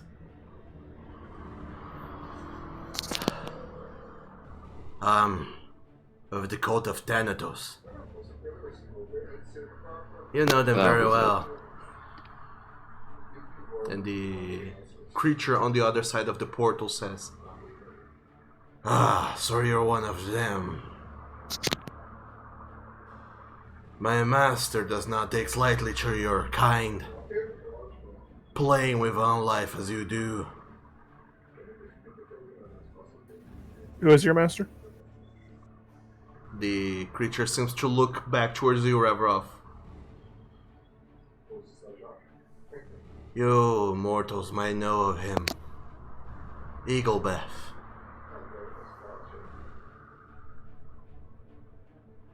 The god of death and secrets. Quick question. How much Nitra would know would probably be a religion check, but culturally speaking, Eaglebeth's worship is more normal in the Southern Kingdoms, right? Oh yeah. It's more standard. Yeah. In the Southern Kingdoms, it's a-okay to worship him. In the Northern Kingdoms, it was not okay until 20-ish years ago. So yeah, Nitra, you know fairly well. Make a religion check with advantage. Everyone else who wishes to try, you can make a religion check. If I can find... There it is. 2. Oh, yeah. Oh yeah, you know very well. Eaglebeth is indeed the... Yep, more rolls coming in. And I assume from her perspective, since his worship is fine, he isn't viewed as an inherently, overtly evil god like he was in the Northern Kingdoms, right? Yeah. Okay. You know Eaglebeth to be the god entrusted, well, at least as far as your the Southern Kingdom's cultures is more aware, is the god entrusted with secrets. Amongst the many secrets, that to death itself and other such things. And it does make sense that a god that holds on to such things would rule over, have a large control over the Shadowfell, a plane of negative energy. To some degree, at least. But yeah, you know a fair deal about Eaglebeth and its story in the War of the Almighty, that as the songs goes, is a thing that happened forever long ago, and eventually all the gods, how all the gods stopped the world from ending, and one of them was shunned, and that one was Eaglebeth. And in the Northern Kingdoms and pretty much everywhere else, Eaglebeth is seen as a deceiver god and a god of evil and such. But the people of the South, they do know the truth, that Eaglebeth is actually quite a cool guy. You do know the same things, Revrov. Somehow, despite not remembering much about a whole lot of things, you do remember coming to the Northern Kingdoms and reading up a little bit about its story and why people are going over there. And you do remember that reading somewhere that there has been something to do with the gods themselves and the foundation of the city. Yes, Leo, it could. And regardless, both of you draw the same conclusion, that Eaglebeth is actually a benign god, or almighty, and a servant of him.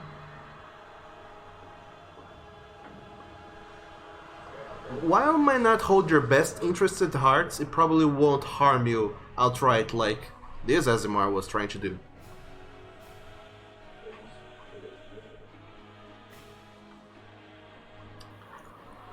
Okay, well, Nitra will let her sword down then.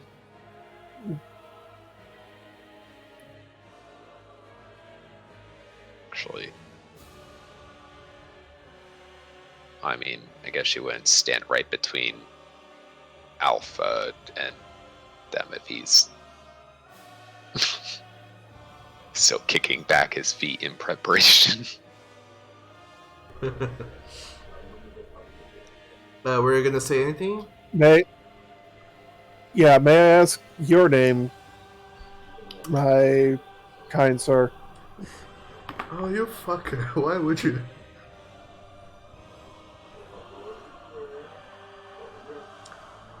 Did you just ask his name? Yeah. Yes, it did. My name name? is Gorkon. It's Chazzle. Oh, I like mine Gorkon? better. Yes, Gorkon. Okay. That's strangely That actually worked for a intelligible. gargoyle, so. Come again?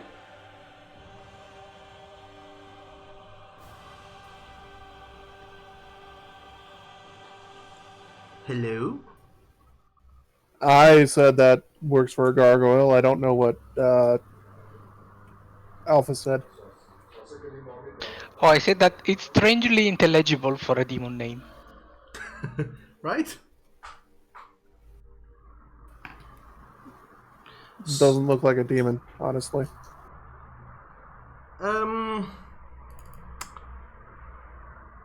You could make an Arcana check if you want to try and get us a read on what this creature is. Because it's not religion. Oh, wow. Gargoyles, as this be, are actually elementals. They are extraplanar creatures, yes, but they're not fiends. And they're not fiends, and they're not celestials, they're not fays. They are elementals, which, to a degree, makes them a little bit more proper for transitioning from planes to planes. And gargoyles have this amazing ability to disguise themselves by just standing in place and being quiet, which apparently works very well for a god of secrets who wants to have its minions learn about things pretty much anywhere. To have minions that cannot be tracked, or rather perceived, such as these gargoyles. But nay, they are not devils.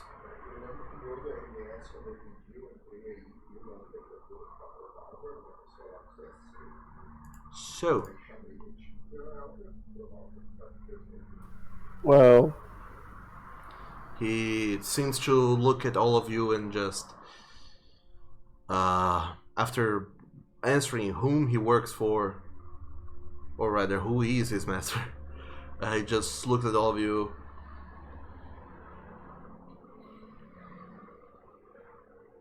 Your prisoner is a mortal. It should be judged by mortal laws in your plane.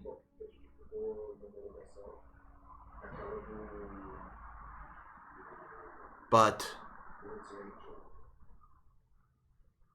let it be known, Azamar, if you return to this realm, my master will hunt you down. You're not welcome here. And to the rest of you, this portal is too dangerous to be left alone. I will be destroying it from this side. I suggest you do the same on your... And Nitriel nod to him. We can do that. It's a shame we won't see you again, most likely. Nitriel side eyes. Massive eye roll. Wow, it took what, 5 minutes? Okay. Nitriel just coughs. She's, pardon my friend. Stay in your realm, mortals. It is far too dangerous for your kind in here. and all of you just see the gargoyle stepping towards the portal, and as it does, you see that it just with both of its hands, it seems to hold onto the sides of the portal, and you see that the wings on its back, it seems to has sort of a claw hands of their own at the top, and they seem to latch onto the top of the portal, and then the creature starts to try and move back as it tries to pull the portal apart, and just as it does, it just gives you all a final look before it seems to dismantle and the portal just poofs out of existence.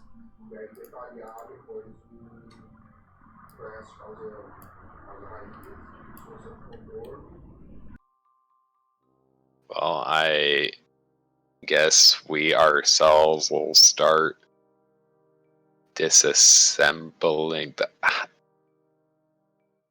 I just had a weird mind inception thing. Like, if this mirrors our dimension, how does he destroy a thing that is mirroring something that isn't destroyed on the...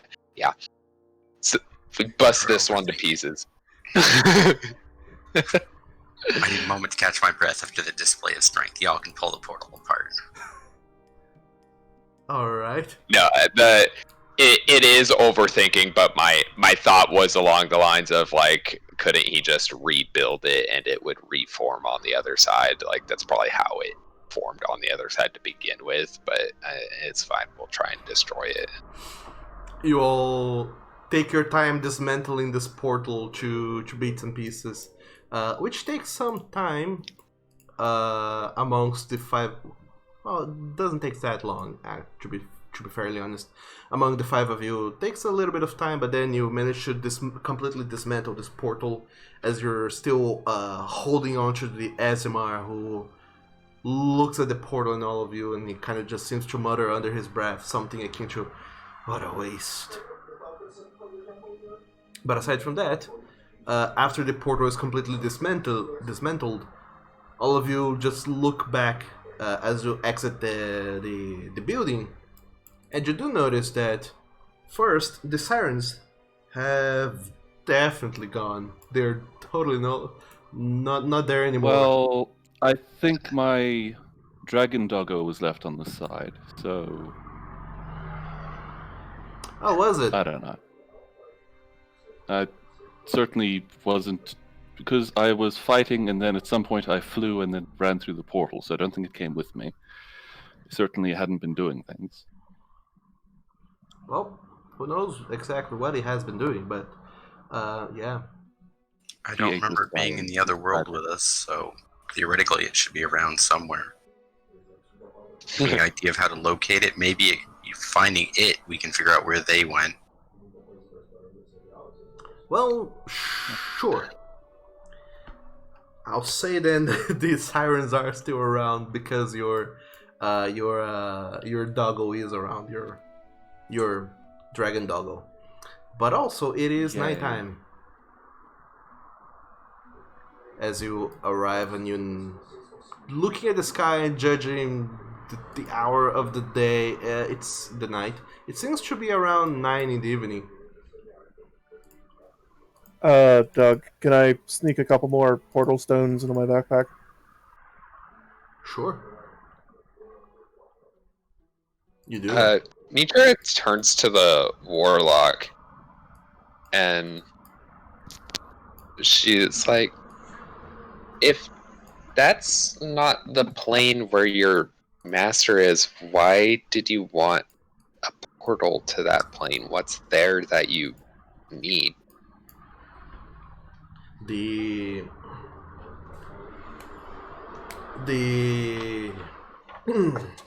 the Azamar, he looks to you.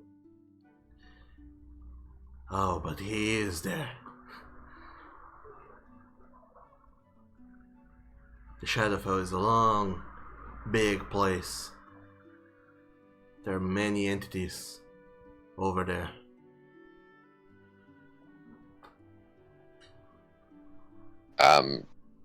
It's the cult of Thanatos, right? Yes, it is. You don't know very much about them, do you? Well, I mean, can I make a check for Thanatos? Make a religion check.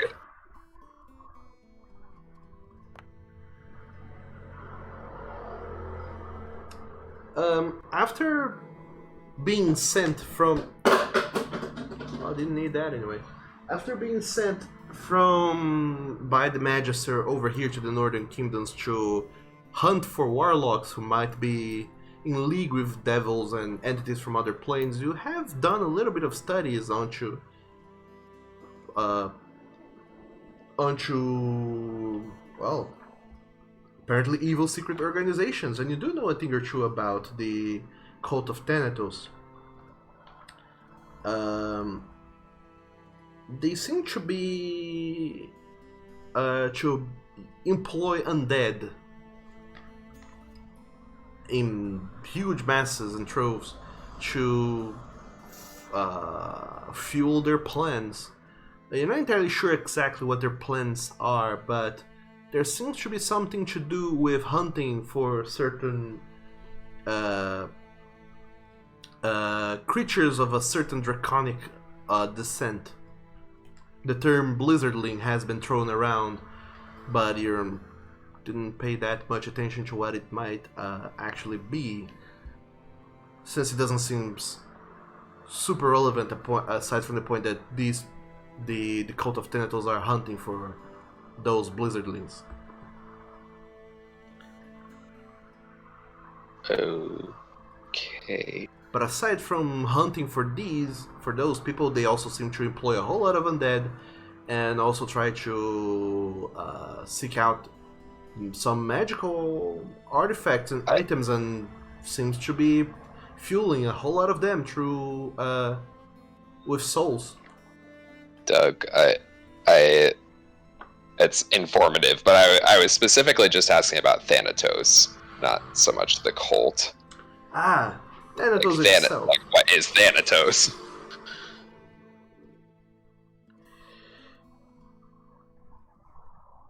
You feel like it's a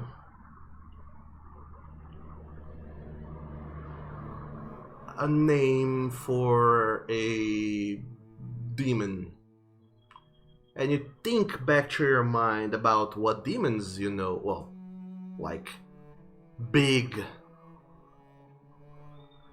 demons you know that might go through with that name, and after a certain point trying to make some mental connections here and there, you imagine they might be mentioning something that you did read a little bit about before coming to the Northern Kingdoms. A demon that the scholars refer to as an Orcus.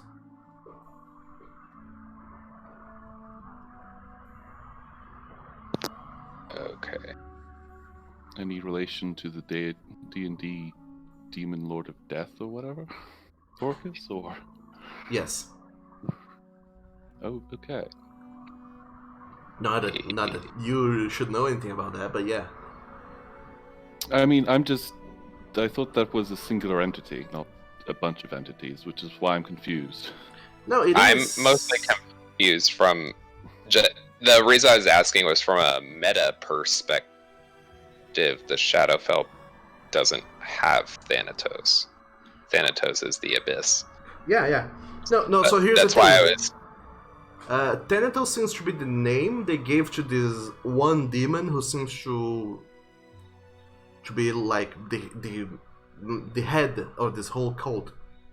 Everyone under this cult seems to serve this specific demon. Okay, so they basically they took the name from something else and put it on this entity type thing. Yes. Okay. But yeah, I'm not trying to metagame, I'm just being confused because, as far as I'm aware, Orcus is a name and not a thing.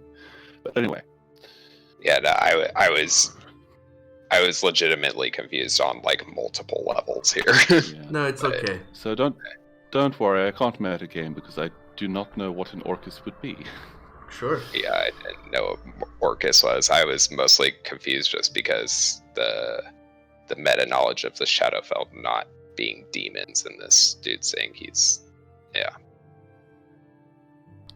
But And yeah, that, Freaks I out think, of death is- anyway. Anyway, carry on. You gathered Yeah, you, sorry. you gathered that much from trying to recall some knowledge you had in your life, and as it turns out, as you're talking to this Azamar, you do know a thing or two about the cult of Thanatos.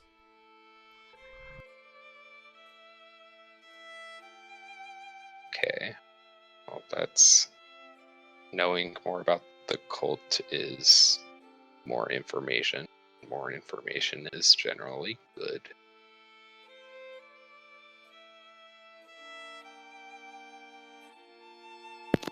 I mean, do we want to interrogate him here, or do we want to... She's what not. are we going to do with the sirens? Well, at this point, we could probably try and find. Actually, we know a way to the Feywild. But Wait, they've been banished, and they need something to help them get Shit, I back. forgot about that. Yeah, I'm pretty sure if they try and go through a portal that we have, they'll just hit a wall, basically. Or when they get found, they'll die. I The can't real question remember. is that if they will do more crimes to get to the Feywild. I mean, they were okay with killing innocent kobolds. They may be okay to kill other creatures.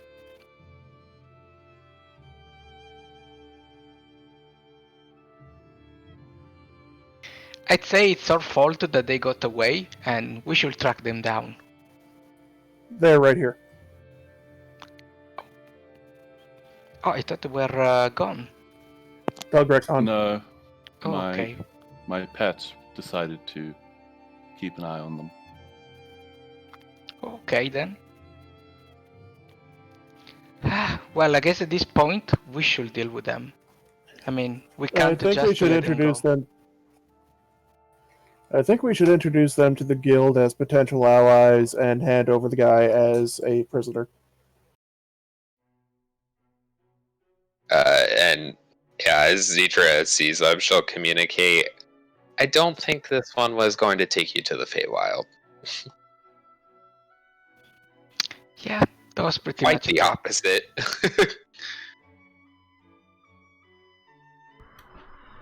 But this guy, he told us that he might know something of an artifact we could bring back, or one of the children of the forest, of the court. The world we just went to was probably about as opposite to the Feywild as it can get. So that probably wouldn't have ended well for you. Judging by the way he's been handling things, I think he would have sacrificed you or sold you there. So, yeah.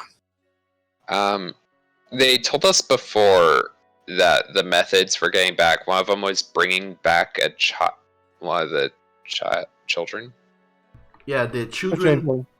The children of the court that are changelings, or a gigantic, magnificent gift to hand to the head of the court.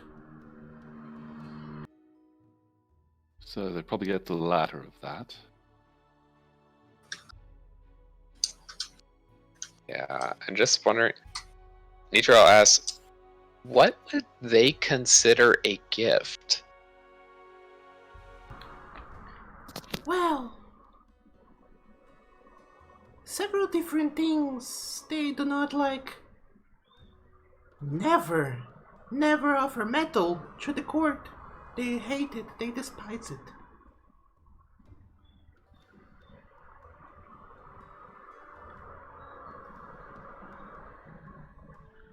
Well, that's a thing to not give. It's more around what sort of thing is a impressive enough gift that you'd be let back in is more what we're after. We don't know. This realm of yours is so bland and uninteresting. There's nothing magnificent here to find. Where is the lie, though?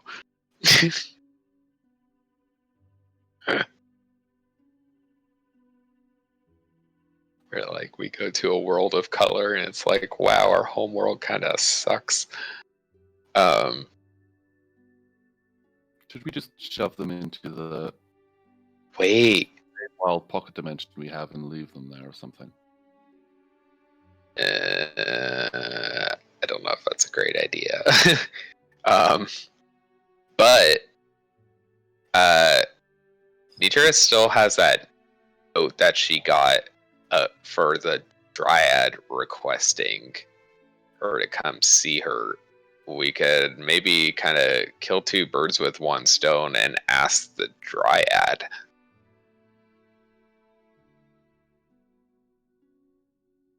Pocket dimension isn't that bad of an idea.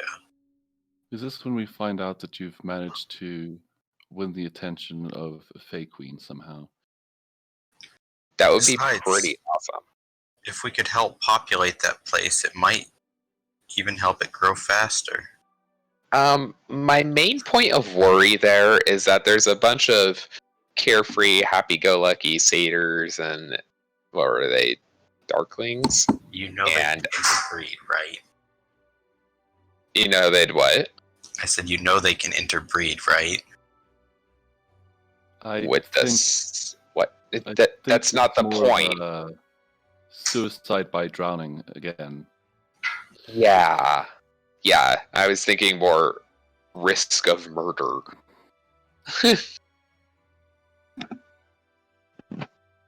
But they'd have no reason to drown them there. I mean, when we first encountered the sirens, we didn't know they had a reason. They very well could have just been motivated by, I don't know, a need to eat. But regardless, I really don't think that packing them in with the satyrs and darklings is a great idea without some sort of supervision. If they went to a place like their own home that's being rebuilt, they might enjoy it, and it negates all this thing of them having to go back to their actual home in Feywild. So that might still sort of count as the Feywild, and I don't know. Too many unknowns. If nothing else, it's a temporary place they could be comfortable living if they don't want to be here. My main worry is just we still don't really know much about these sirens as far as like their temperament and motives aside from the getting back thing. So having some sort of supervision of more capable individuals. I mean, I guess the satyrs and darklings outnumber them technically. There's 7 of them, and they were capable of fighting, so maybe. But yeah, I just worry. I mean, they do have a history of being mind controlled, though. Just saying. Yeah, that was kind of my immediate thought. Was we literally save them from being mind controlled, and we lump them in with these creatures that specifically operate on mind control.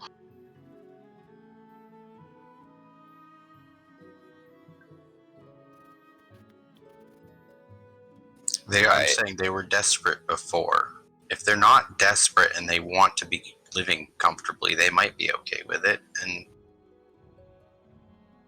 I personally like the idea of maybe if they can't secure an immediate way back to the Feywild, that might be a nice option to present, potentially, but wait a sec, are you actually meaning to leave them in the 3 pocket dimension? yeah, that's what he's I mean, that's completely crazy. It's 5 of them versus 4 fauns that were pretty weak. We risk destroying the entire place, which is completely out of question. think about it this way, dude. We battled those fawns at level 2. Sure, but These ones were level 3. I'm not. Yeah. I don't think they should go in the pocket dimension. I just I really think do we not should think that's kill a good them idea. here and now. Because honestly, the only reason we're keeping them alive is because they're pretty. If we No. saw some bunch of orcs killing kobolds for no reason except their own personal gain, we would have killed them. At this point, No, we just we say kept them I alive because they actually- surrendered. Yeah, we were fully prepared to kill them, and then they surrendered. Yeah, and besides, We I think rushed should in go to with fuck your- them up without asking any questions. Yeah, Yeah, and that point. means they're ready for the prisons of the guild, and that's it. I don't want to put them in the But- prisons of the guild. We should find some intermediate place to be able to keep them for the time being. I'm advocating them And because they surrender. Yeah, and that's intermediate place. It's called the prison, and it's already built for creature killing people and doing crimes. I Hey, don't Hey think Doug, prisons I'm are tying this designed- fuckhead back up Uh, and starting to head out. Yep, this conversation. And I'm going to come over to these guys and say, there's a librarian back at the guild where we kind of work who might be able to get you, or find a way to get you back in good with the Fey Courts. If not, we have to go there, and our friend has another friend who might have information. So if you come with us right now, we can potentially help you. And then I'm going to start heading back towards Redemption. Okay. Solid. Towing the ASMR behind me. Sure. Yeah, I have just sort of realized the only reason I kept them alive was so I could figure out what was going on with the kobolds. So, seeing that happen, I'm just gonna get on my Drake and leave. Okay. So all of you guys just with 6 prisoners in tow, kinda, you start to make your way back to Redemption. Not sure about the others. One prisoner and 5 people following that we don't fully Semi-prisoner. trust. Yeah, that. Sure. Thankfully, you are close enough to Redemption. And you arrive in a very short walk. Well, not that short. It did take you guys a while to get to the shack, so... Yeah, some 2 hours later, you are back in Redemption. Just as night falls. Well, night has fallen a long time ago. It's, 11 now? You said it was 9. Yeah, it is 11 now. As you return to Redemption with a whole lot of people in tow. What time did we go into the Shadowfell? I wonder. 1 in the afternoon, then you did a long rest, Okay. and now is... So there's no time dilation in the pocket dimension. That's good. Yeah, apparently there isn't. So That's handy. bring everybody over to the guild. I would like And- to lead the the sirens to the inn, actually, and get them a room. Stay there and watch them. Oh my. I am not going to do anything with them. I don't think Nietzsche should chaperone this one. Ojuk, what you said is you want to get a room in the inn, put all the sirens in, and just make sure that they stay there. Yep. Alright, fair enough. But I thought the consensus Yes. was that everyone was taking them to the guild. I think he wants to not have to wake up people in the middle of the night. Yeah, that's one of it. If they want to take the other prisoner back because he's so magically dangerous and he's hell-bent on still trying to find some way out of things, then that would be a wise idea for them. But Well, what sounds worse? Taking a prisoner to the guild or keeping a naked man tied up and gagged in your bedroom? Yeah, that does sound bad. Fun, though bad. Also, Also, I question leaving a bunch of sirens in a publicly trafficked place, but okay. Yeah, That's just me. I mean, they were pretty nasty. well, worth noting, we just took a long rest, so it's not like we're gonna take a long rest for the night. Yeah, Um, and it's not like the people at the guild sleep anyways. They're available probably at any time. Well, I mean, if anybody in the group doesn't trust me, they could escort with the sirens, and the other people could go turn him into the guild and do their talking. Well, more so, my sentiment was that since we just took our long rest, we're kind of at a point where we're probably going to be active right now, True. and we would need somebody to watch over them while we're out doing things now, as opposed to in the morning. Since, I mean, unless we just want to sit around watching them until morning, but like Doug said, the guild probably has people up at most hours. Yeah, so are you taking them to the guild or are you doing something Well, I'd else? rather not take them to the guild because I vote for taking questions. them to the guild right now. Okay, that one vote for the guild, one against. What I say you, also Rapper? Or vote- guild. I also vote for the guild for probably different reasons than Halser. Zach? Yeah, different. I mean, I don't see why we want to hold on to them, so off to the guild we go. I'm afraid that The that's... wonderful Guild of Oz. I I'm mean, just saying, what if the guild has no wish to actually help them get home or anywhere else? Well, Well- more so the idea is that we are trying to help them get home, and we just ask the guild to watch over them for like probably a couple hours it'll take us to go and into the Feywild and do our inquiry and hopefully get some leads. besides, we can put it like this: either they help them get home, or they just let loose a bunch of potentially homicidally insane sirens. But in any Alright. case, that's 4 I'll to reluctantly 1. head to the guild, but if the guild doesn't want to help them, I suggest we take them with us when we leave. Okay. You go to the guild, and once there, you do find out that Anthony, the guild leader, and Vesuvius are still up and around, apparently talking about things, and they greet you all as you come in. Apparently confused as to why I have such a large posse following you around.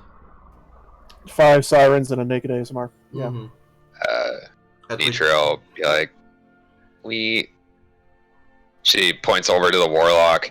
This one manipulated these ones into killing to get them back home. He was lying. This one's dangerous. These ones were trying to find a way to get back home. Also, And the this one is Osmorphs from naked, but Cobra not for the Thanatos. reason you're thinking. He looks at you all and says, I prefer not to think of things before having a clue as to what happened, but I see what you're saying. Yeah, just push them forward and also- say, or add in Thanatos cultist. Yeah. Yeah. Thanatos Dabbling with cultists. undeath and portals to the Shadowfell. Well then, it seems like we have a long night cut out ahead of us, Vesuvius. Okay, I'll take them in, and the 5 of you. He talks to the sirens. Do come along, we have some questions about this whole working for this man. And you... There's something familiar about your face. As he talks to the Asmar. I feel like I know you from somewhere. In any case, he then turns to all 5 of you. It is very late for you to be bringing people in. Are you alright? Yeah, this one. Yeah, he took us for a trip to Shaofao. We had a means to temporarily escape so we could rest, is the only reason we're here so late. I see.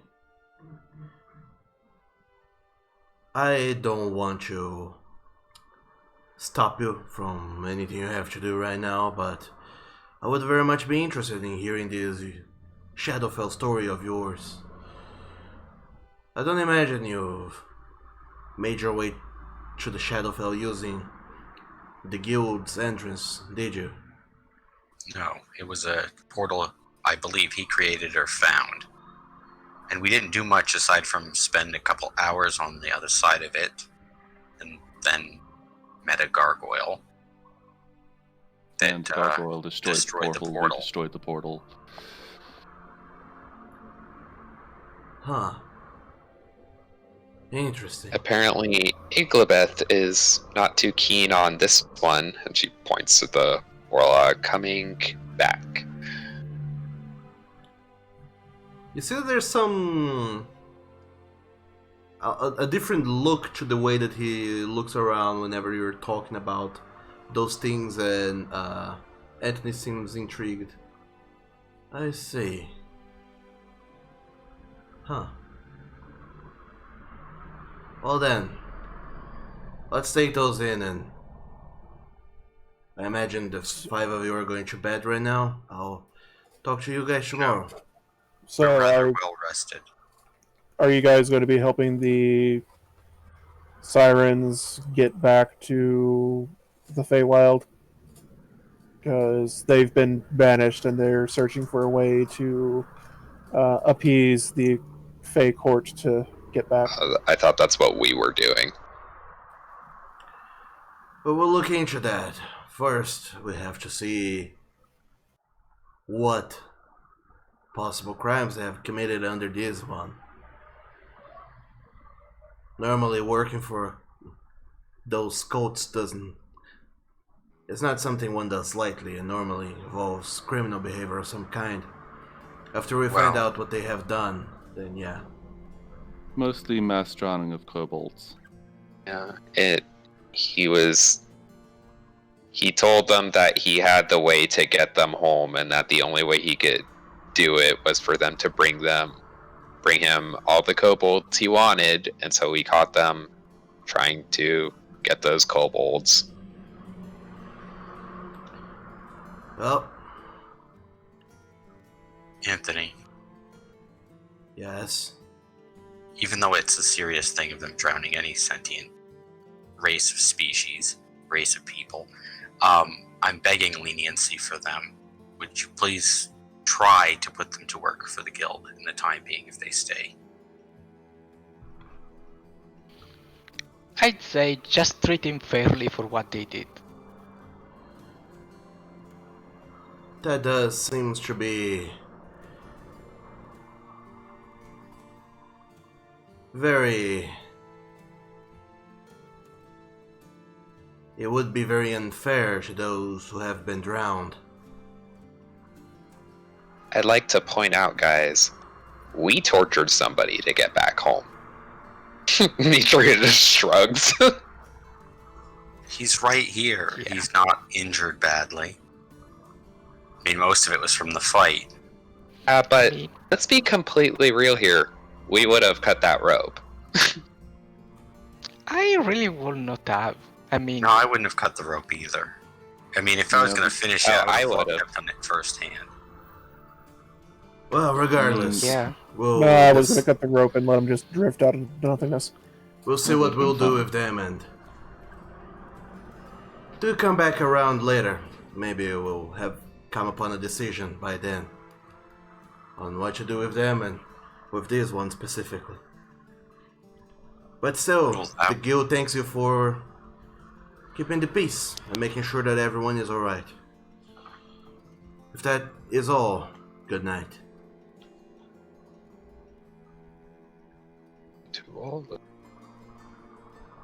And then Anthony and Vesuvius were just about to leave they start to usher in the warlock and the sirens and some other guards from the guild. They also kind of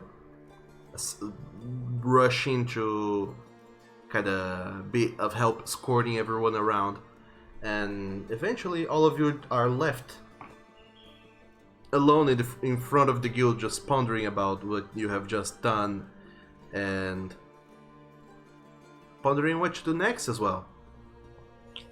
Who's up for possibly getting a drink and then seeing if there's any dock work to be done, even though it's nighttime? I was thinking I was- maybe heading directly to the Feywild, since that's a thing. Yeah. Also, I I put in wanted that to put Yeah, the we guild just toward... got up. I mean, we already rested. Yeah. So, I think heading to that Feywild portal that we are actually familiar with. Well, Hoth, or at least I think you'd want to get a drink on our way out, yes? Oh, sure. There is always time for a drink. Oh, look at the time. It's drink of clock. Yeah. Let's go get a drink and then we'll head to the Feywild. Okay. So all of you guys make a quick stop at the Ancient Dragon Tavern. Grab yourself some drink for the go, I imagine, instead of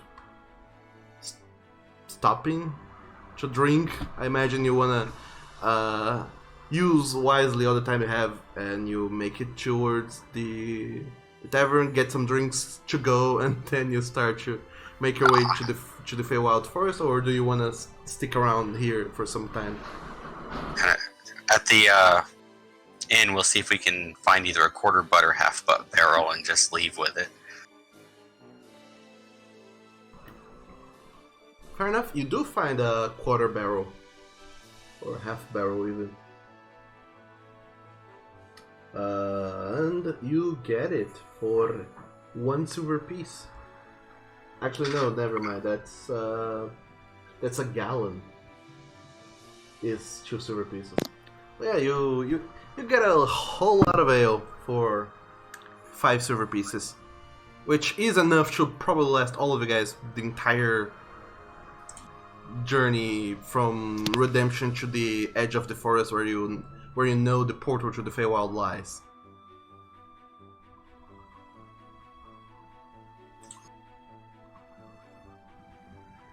And then you depart, right? Yep. Yep. Not drinking too much because we still have adventuring to do. Okay. So, responsibly drinking, you make your way out of Redemption and towards the forest. And about 1 hour later, you arrive at the entrance of the portal to the Feywild, where you have been to before. Just as soon as one of you guys who are more tuned to times and such remarks that it's midnight.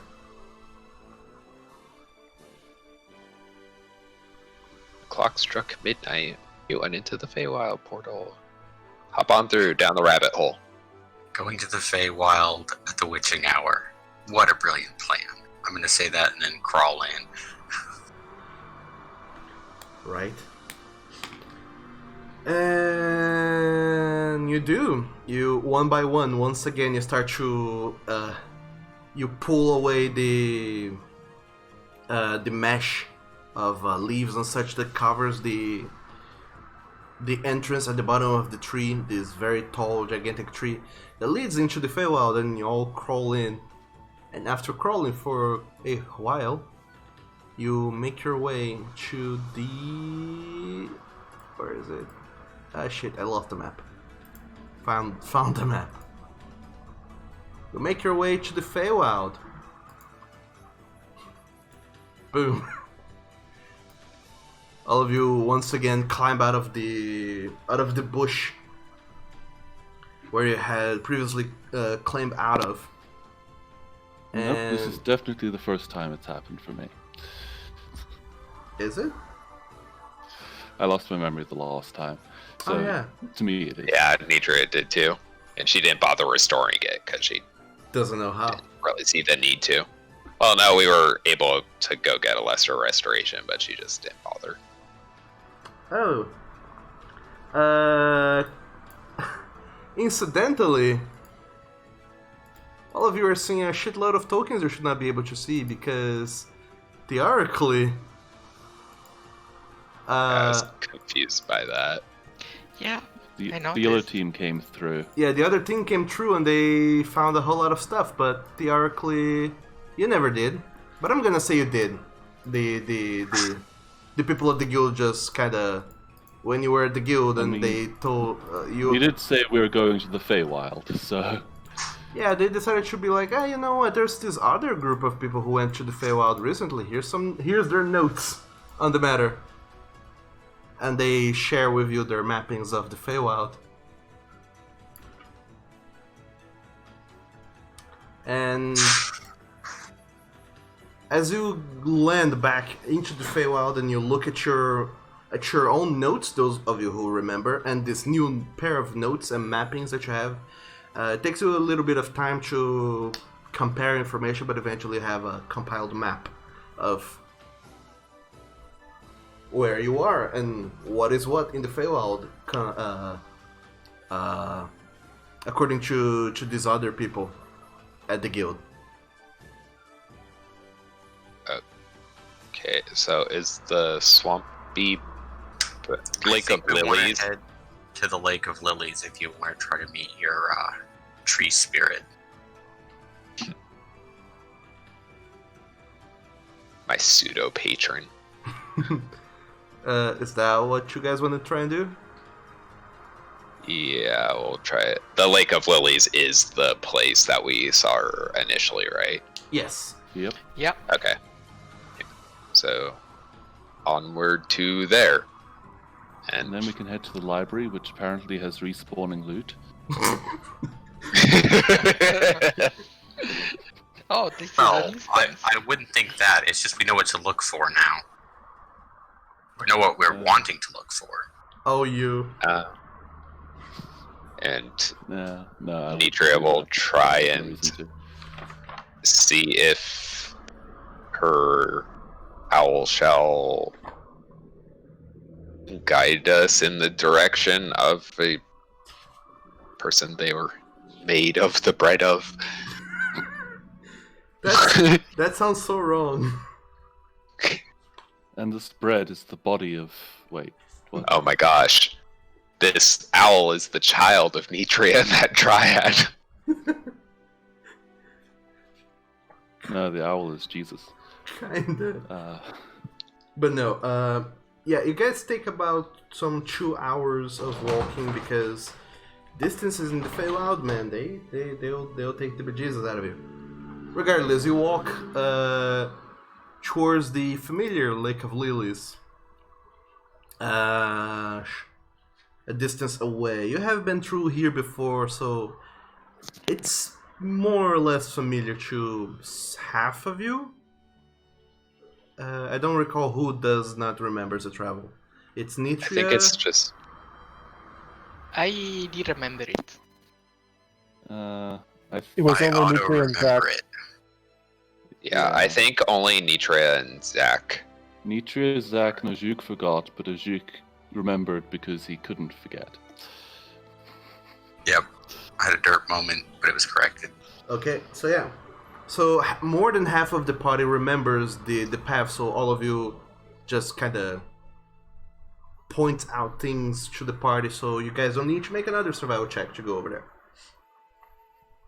And eventually you arrive at the Lake of Lilies, which seems to have been left in the same way that it was when you first arrived here.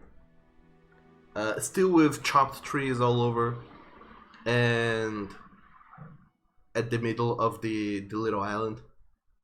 And as you come to it, it seems eerily quiet, as the trees that were once crying, quote unquote, sap, they don't seem to be crying anymore, and that whole air of sadness that lingered around this place is gone.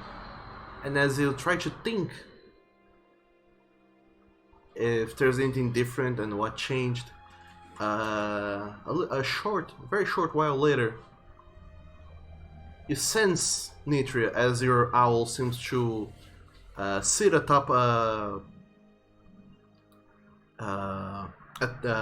tree stump closest to the water and seems to try and look towards the river, towards the lake. I mean,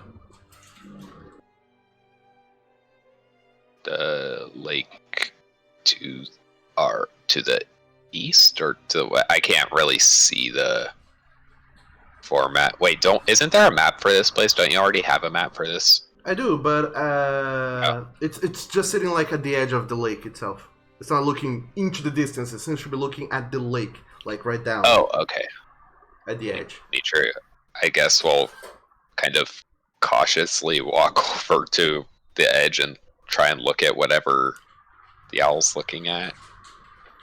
And once you do, Nitra, you step close to the edge of the lake and you see your own reflection there, looking back at you, and you ponder and wonder about it for a little bit, but the owl seems very intent at looking at the edge of the lake. So you look back to your owl and then back at the lake, try and looking around at it for a while. But then you look back at the owl, and the owl seems to have stopped looking at the lake and now is looking at your neck. And you put your hands to your neck and you feel a warmth around that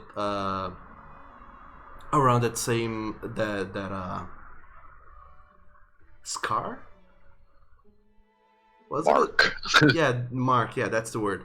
The tree roots mark in your neck. It seems a little bit warmer now as you look towards it, and then eventually the owl just looks back towards the pond, and when you look, you see in the reflection behind you, almost hovering over you, a dryad.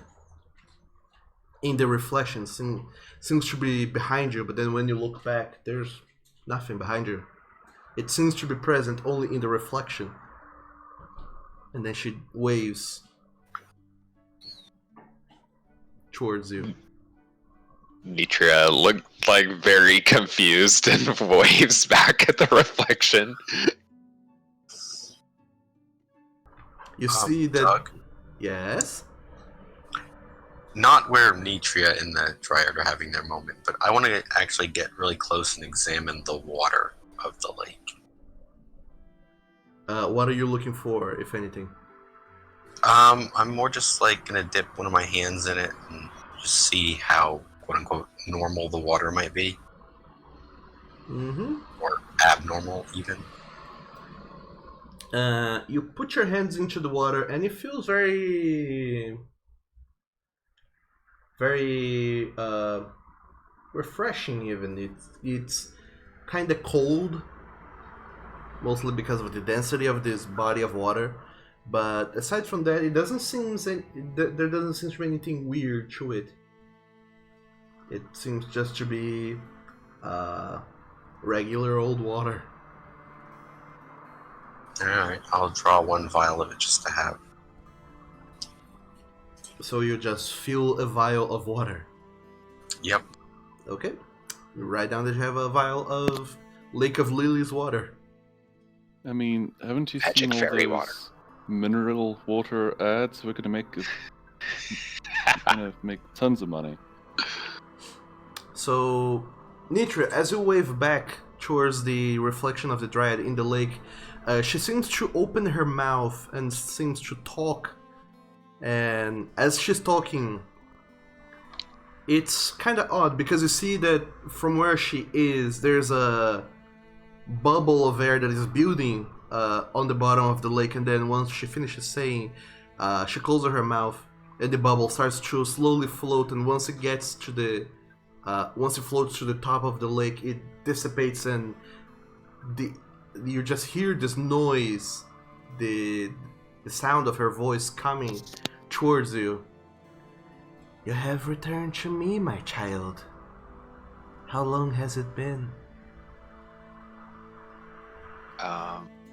It's only been like a week, right? have no idea. It's not been that long. You ask these questions. It's definitely been less than a week. Insert time it has been here. It's been like 3 or 4 days. Oh, okay.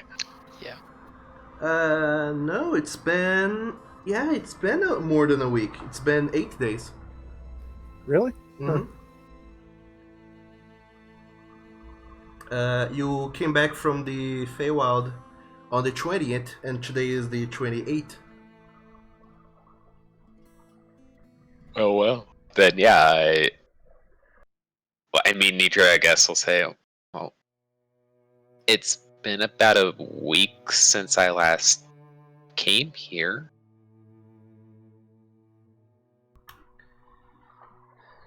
There's an odd look at your eyes. You seem distant. You don't seem very well. She's just... Nidra is just confused. It's like, I don't remember when I last came here. We were told that's something that happens sometimes. But my friends told me about my encounter with, I'm guessing, you. Oh. You have been affected by it. You're not from around here. You're not from this plane. That was bound to happen to you sooner or later. Yeah, it's okay though. The loss of memory is something I'm a bit familiar with.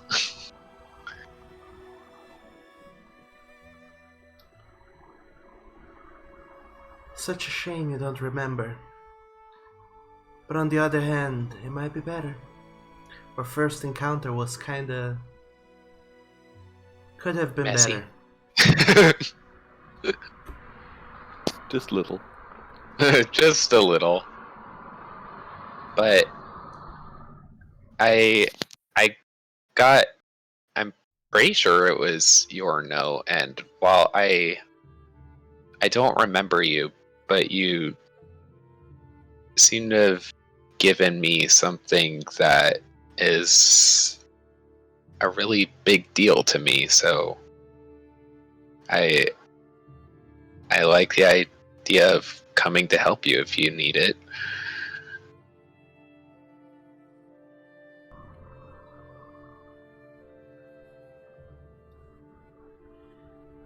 I appreciate you having coming here, Natria.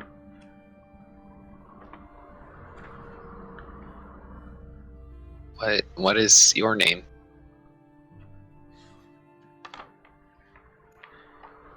Oh, Natria.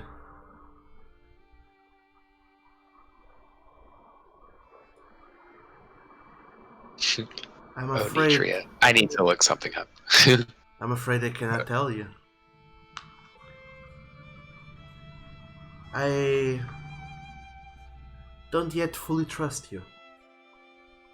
And you know, Ouch. knowing someone's name gives power over them. Nitria just looks more confused. Hey. Oh, that's okay.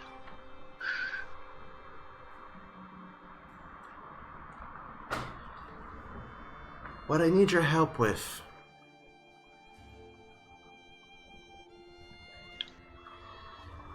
is complicated.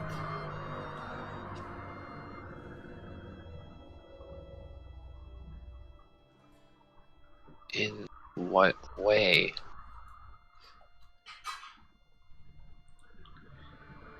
I gave you a mark. That which you have in your neck.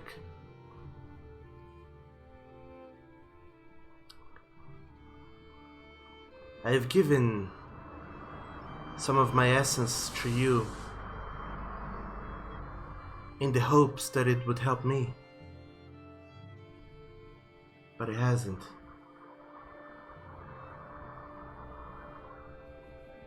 And I fear you might need to take a few steps further. Well, we need you and I.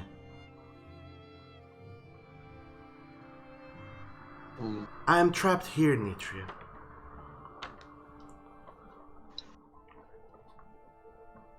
I want to leave this realm. And I need your help to do that.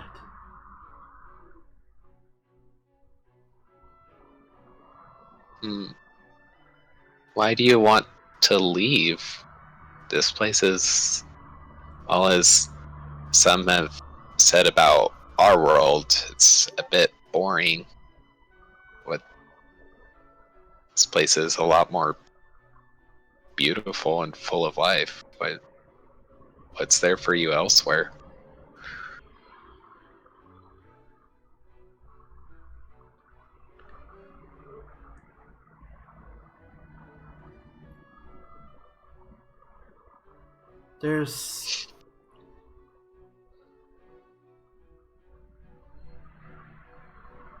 I can talk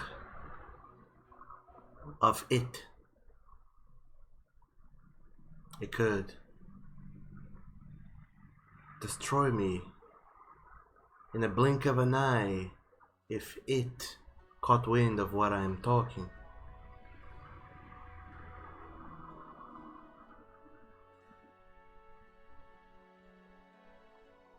Oh.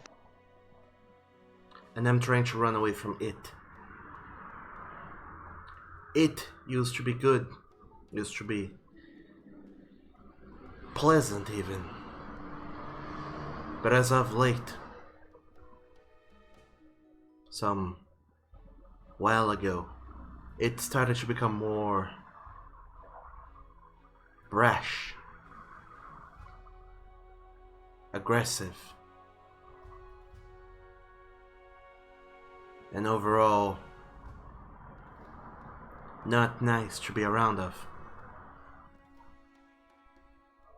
And I want to leave it behind.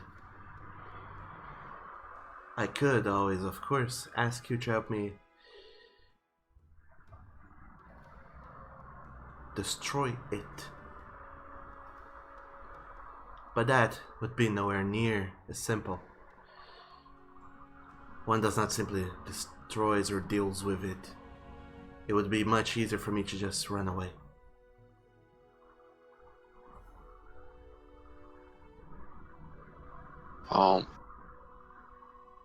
I tried to leave this place by using your mark as a means of tagging along without you knowing. But I can't. I'm bound to it as a servant.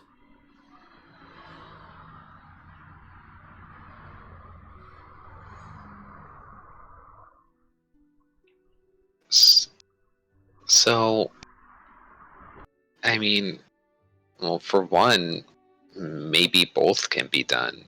Maybe we can try and unbind you, but then later take care of the threat. Because if it's scary for you, I'm guessing it's scary for lots of the people here.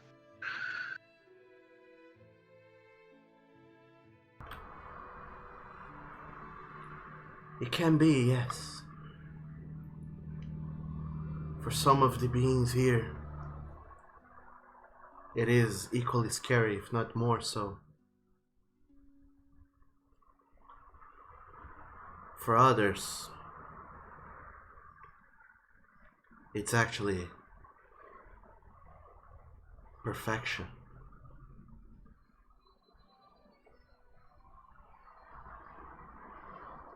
They are trapping those who do not comply in little trinkets, trapping their souls and using it to fuel themselves.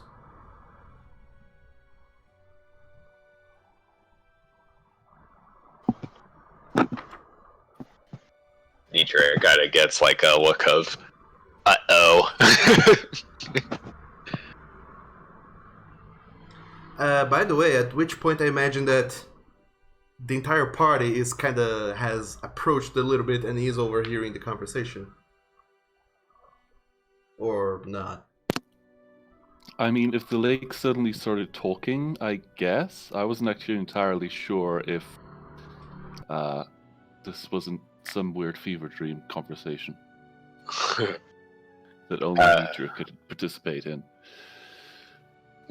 So, Nitria kind of ponders a bit, and she asks, "The court here, is it something the court has a problem with?" As soon as you mention the court, you just see that her eyes widen and she doesn't speak to anything. Just when we find out it is the court. Was the court? Question mark.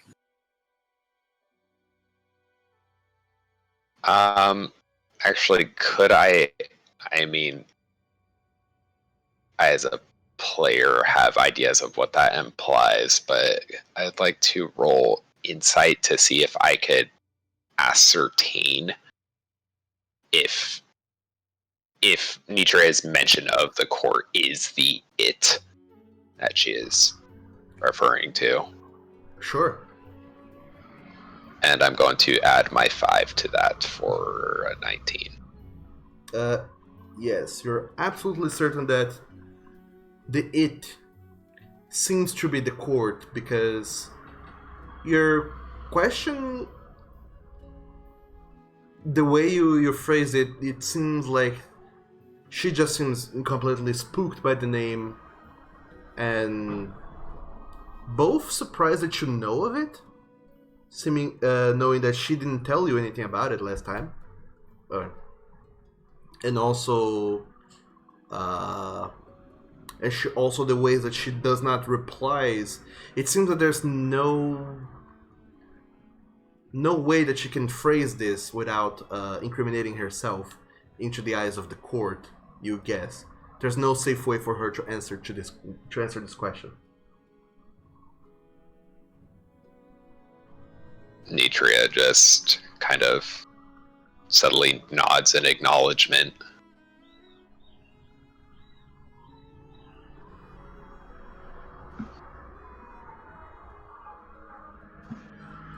Do you think there's a way to make it good again?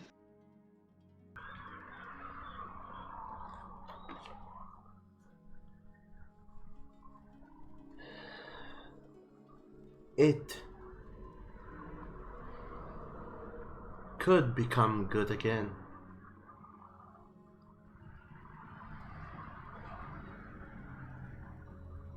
But I don't know how. At this point, there's just too many others who have grown used to this new style that they have going on. And I don't know that they would agree to go back to the way things used to be.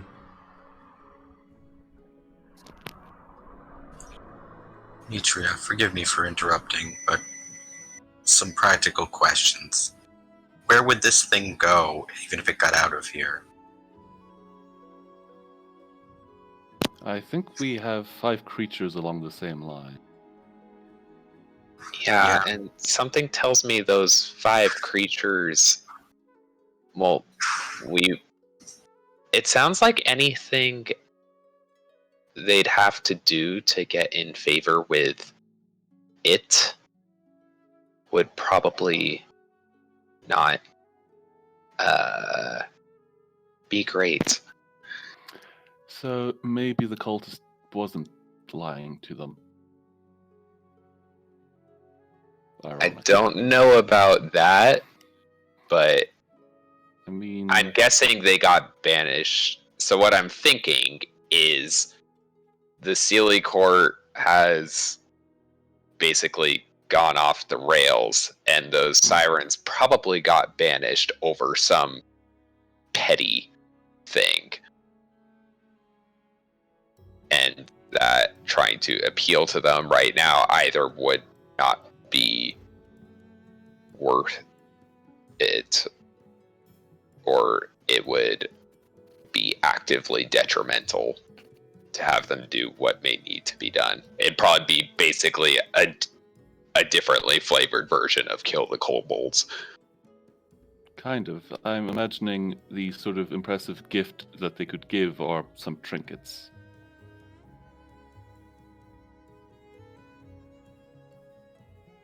Oh, Magically Cypherium trinket things, which have been the only plot thread right now. Well, one of the practical questions is, Nitria, would you be prepared to put yourself at risk to help this creature out of this world? I mean, yeah, I guess. I don't remember her, but she kind of,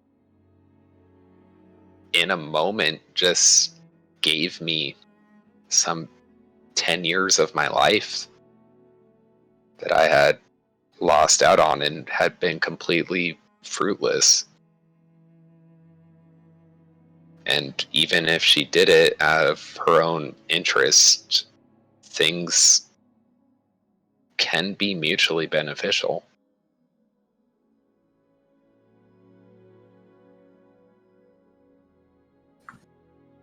So, before we head back out, you wanted to talk with her about whatever else needs to be done to possibly get out of here with you? Yeah,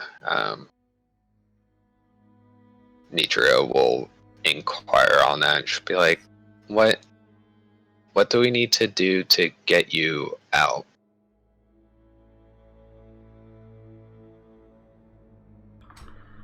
She seems to look at you and then at your friends around the pond for a moment, seemingly pondering about what exactly, indeed, all of you could do.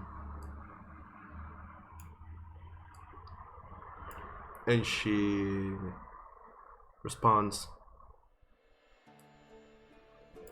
maybe severing my connection to it could help. Like I said, I'm a servant of it. I'm bound to it with my life.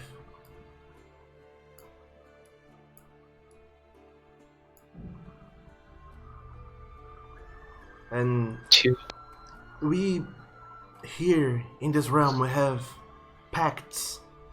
Once a pact is done, it cannot easily be broken. If it were to be broken, horrible things would befall me, but it is possible to do, I imagine. Well, what if someone was to form a pact with you to help you get out? I mean, would that help stabilize this other pact breaking? And what do you need to... I don't know what dryads live in normally, but what do you need when you get to a different place? She seems to think for a little bit, trying to imagine. I could.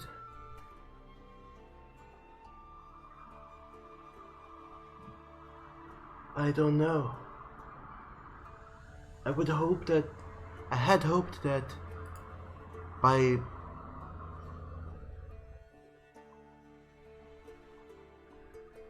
imposing myself onto her would have helped me leave here, but it didn't.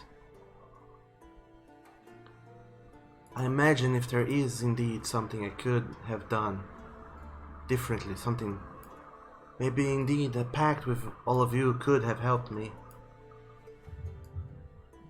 I wonder. And as she says that, Once again, Nitra, you see that her eyes once again widens, and she seems to look around herself. In the reflection, you see as she looks behind her, and then she looks back at the water and just has the time to utter a few words. They have found me. And she lets go of you, and you see that she just moves away, and she disappears from the reflection.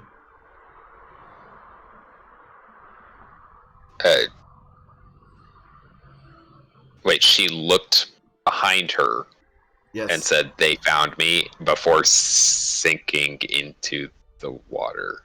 It looked like she didn't sink. It looked like she was kind of leaning over your shoulder, but then it seemed like she just backed away behind. At which point you can't see beyond the reflection because it would be land. But it looks like she just ran behind you. Okay. This is such a weird thing to picture. It's just Inception all over again. It's fine. Nitria just kind of looks a little panicked. Probably actually tries putting her hand in the water would probably be her immediate reaction. All right. You try to reach back for her and put your hands in the water to try and grasp her for the last little bit of present that she seemed to have, but it's to no avail. Before all of you hear noises behind you all. As you notice that indeed, a group of people seemingly have been drawn to this place, and they look towards all of you and start shouting things in your general direction, which you, Halser, do understand because they're speaking in Sylvan. So would I. And Revrov. They seemingly just point towards all of you and says, "There, intruders! Take them down." And as all of you guys stand up and look back, you see there's 4 of these somewhat humanoid-looking fae wreathed in flames, and behind them 2 satyrs that are also wearing a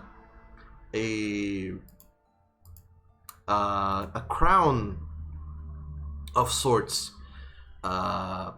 from which from their crown and their horns there are some bells dangling, and they seem to be carrying around some horns and pan flutes, and they seem to have something in the way of magical instruments. But anyway, they all notice you just about the same time you all notice them. What the hell are you guys doing moving into the water? I can't see the map. Yeah, it's just a gray screen. Oh, sorry. Sorry, my bad. Wait. I was just about to ask if it was supposed to be gray. I Wait. can see just fine. Yeah, you should be able to see the map. I'll try. Oh. Briefly flashed grey. Oh, it turned darker gray. I probably Try didn't. refreshing. Probably did not load I'll try refreshing right now. Probably did not load up the image. I'm gonna try reloading the page. Sorry. But yeah. These creatures, they look at all of you with a very aggressive stance, looking in their eyes, just about the same time as you guys. Ready yourselves for some throwdown. Okay. I seem to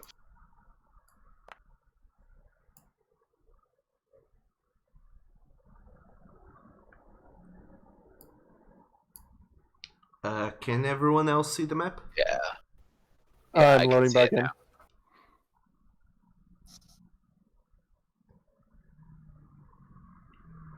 I could always see the map. Can you see the map, Alpha? Yes, I can. I always called, actually. Huh. Okay. Waiting for the page to reload another time because I had a black screen after that. Now I saw a dark gray screen now. There, it's doing something. Ah, there we go. I had wandered off, so I'm actually probably over here compared to everybody else. Sure. I accidentally moved and stuff, but would I have been like right next to the water? No, you could have been there. I mean, you did. As you noticed they approaching, you did get up and turned, Okay. and you probably did like take one step closer to them. Either way, it's like she has movement speed to Oh yeah, you have get movement speed behind for them if days. she wanted. Me, I was probably checking the trees to see if they were healed after I removed the axe the previous time. Oh yeah, So around here. sure. By the way, there is an axe Yes. on the map, but there isn't a map in the. There isn't an axe there anymore. It's just a sprite. It's hard to remove them. Yep.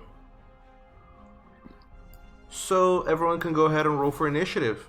Well, everyone who Nitria has. can go and roll for initiative. Everyone who Wait, has. what? I already rolled it.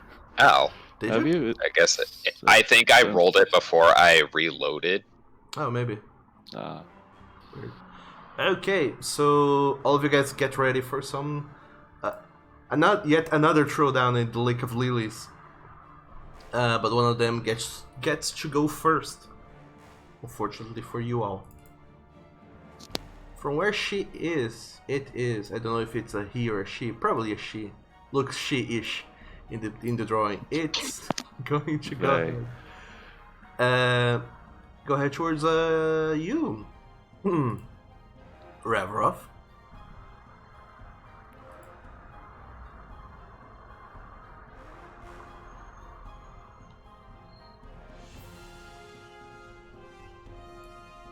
Over here. And it's going to go ahead and make 2 melee attacks. Yeah, just 2 melee attacks. 22 to hit. Ooh. And then a 25 to hit. And Drevroth is dead.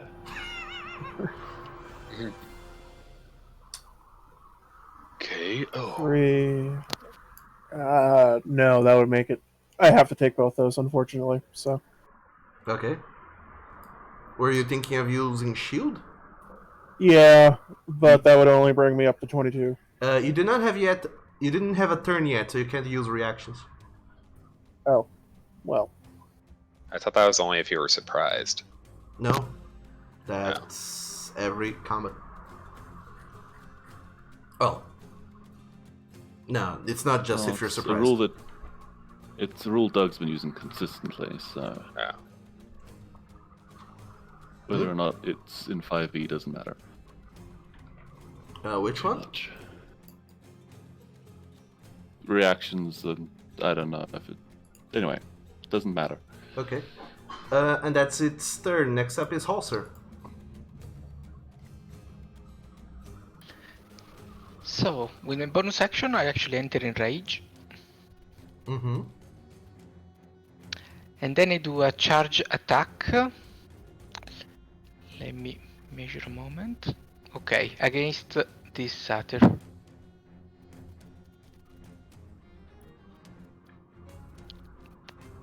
There I go. Okay. In a very straight line. So.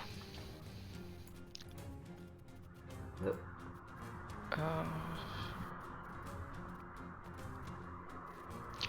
So as I say, they enter rage and then I do 2 attacks. Mm-hmm. And 2. Well, that was a terrible series of Ouch. attacks. You guys still have your cards. Actually, I can use my haste to reroll this natural one. Okay, go for it.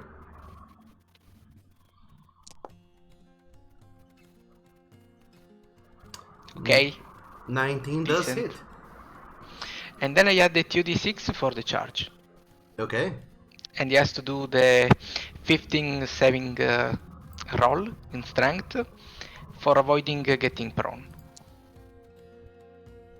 It does not. It falls prone. And I add 5 damage. Mm-hmm. And that's it for my turn. Alright. Next up is this other one's turn here. From where it is. It's going to go ahead and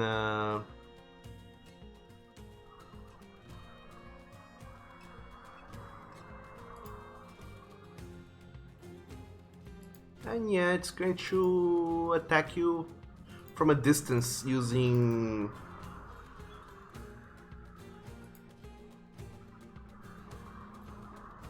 Actually, no, it's actually gonna move up to you. Over here. And then it's going to attack you twice.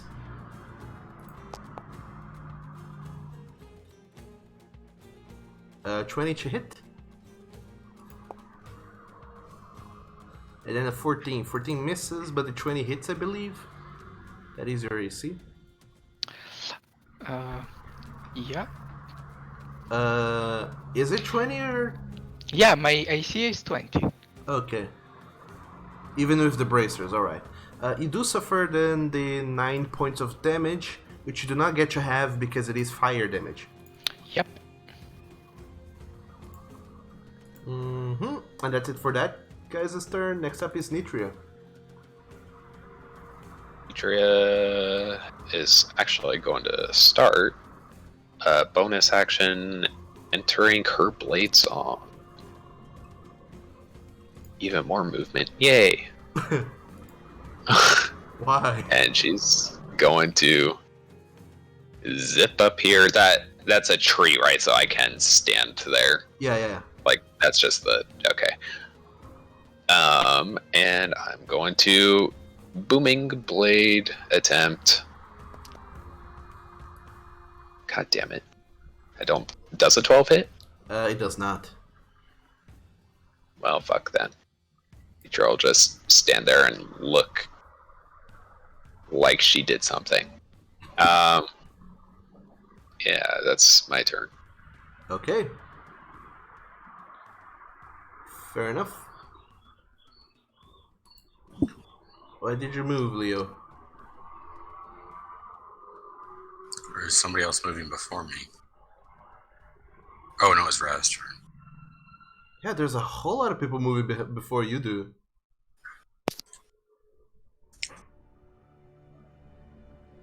You're lost, my boy. Leo? Yeah, let me move back over a sec. So the one who has been prone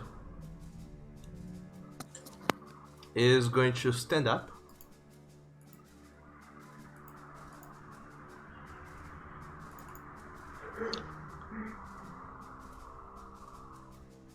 As it does, stands up, it's going to go ahead and try 2 attacks against you, Halser. Fiery attacks. Misses with a 14.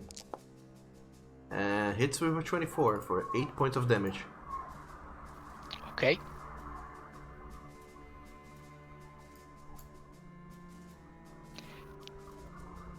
And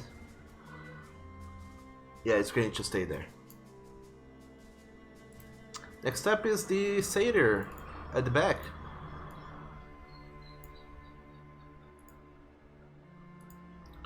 So what it's going to do is, from where it is,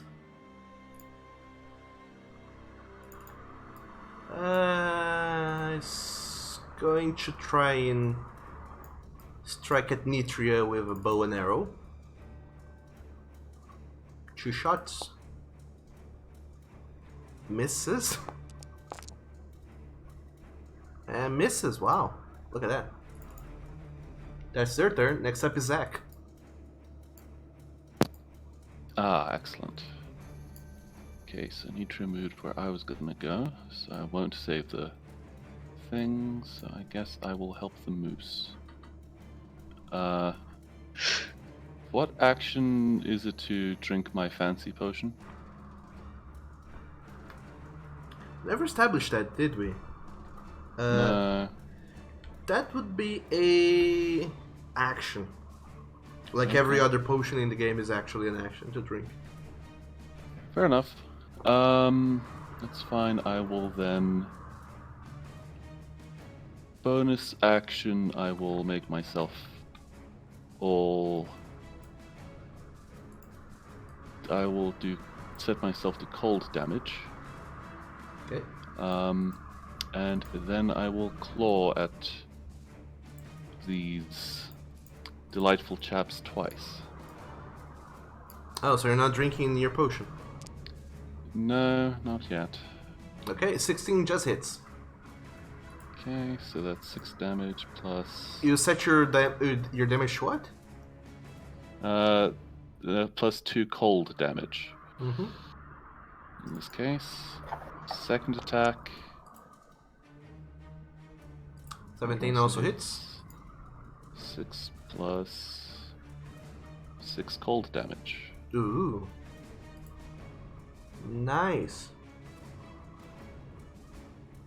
That's just enough to bring this creature down. And it dies. Okay, so... Well, that's my turn then. Alright.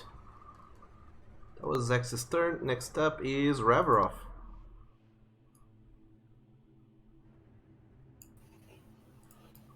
I am going to pull out one of my vials of tears because I have multiple now, and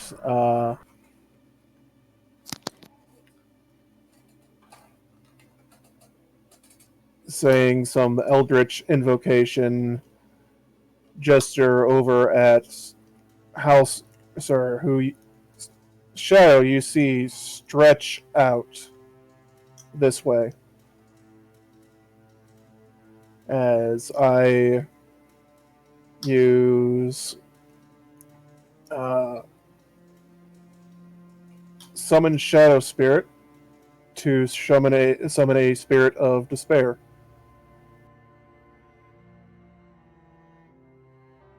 Next to Halser, was it?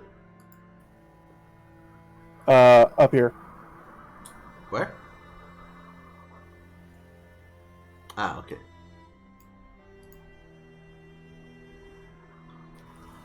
And this one looks like a Halser who's had one of his antlers broken off, just beat the hell, bleeding shadow matter out of several wounds.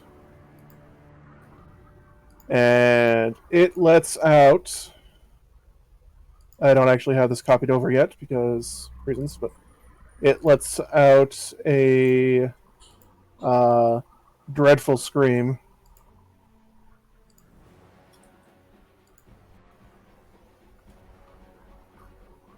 Which everybody in a 30-foot radius needs to make a wisdom save or be frightened. Alright. Including party members, or Including party members. So that's Halser and Zach. teacher as a tree blocking your vision.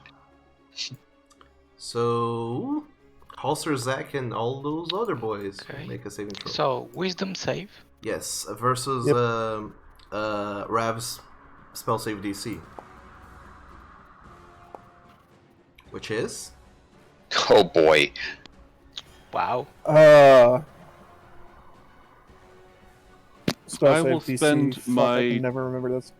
I will spend my Joker to crit succeed. Okay. Use well spent. Do it on something useful, but no. Your spell save DC should be 15, I believe. Uh, 8 plus 3 plus. Is it 3? Yeah, it's still 3. No, 4. So. Yeah, that's 15. Mm-hmm. Well, thankfully for you, this is not a magical effect, otherwise these creatures would have advantage on that. But nay, it's just a normal effect. That one makes it. That one makes Oh my it. god. Oh my god. That feel when you temper your allies more than anything else. So this boy there is frightened. He has disadvantage on stuff. As is Holzer. Unfortunately, I can't drop that. You just have to deal with it. At So. at the end of your turns, you Okay. can retry that. By the way, you cannot be frightened when you're raging, so what the hell we're talking about? Yeah, I was actually checking if Mindless Rage protected me. Yeah, I cannot be frightened while I'm raging. Well, then there So you I go. frightened one of them and one of us. Awesome. Well, actually, Zach none saved. of us. Oh. Yeah, Zack saved and I cannot be frightened. Okay, so I frightened one of them. Mm-hmm. Yep. Somehow it And worked. then I am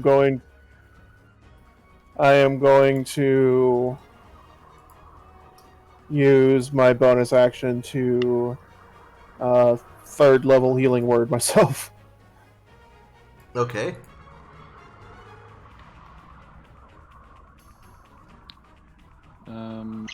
But aren't those both leveled spells?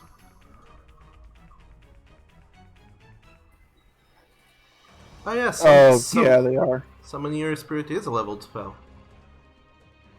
Yes, they are. Damn. Sorry. You can drink a potion as a bonus action.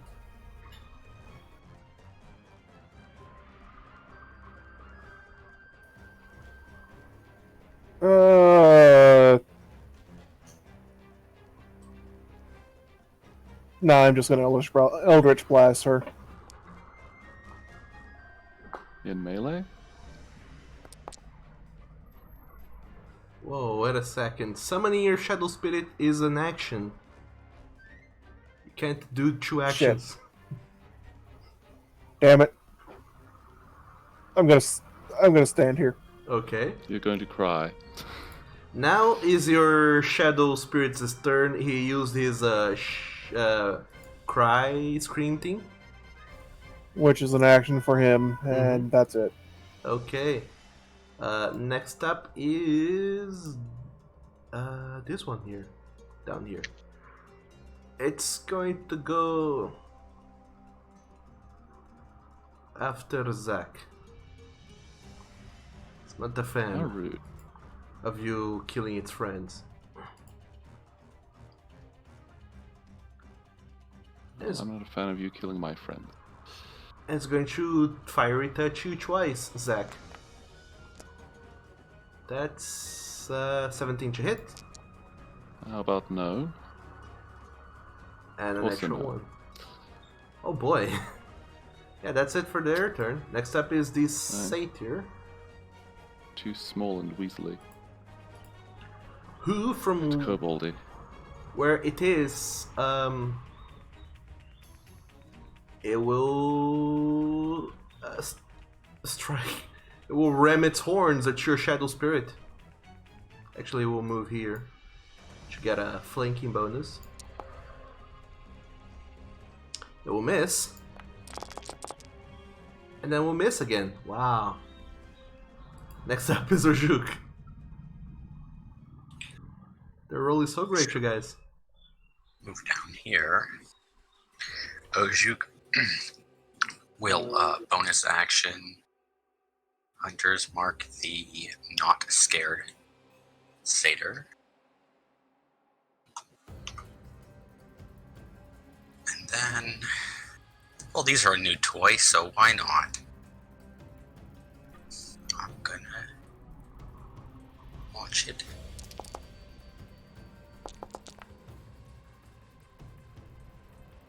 And that. Okay. Your acid vial just flies wide. Yep. As you try to sling it upwards, it seems to get caught in the branches of the tree and doesn't go anywhere.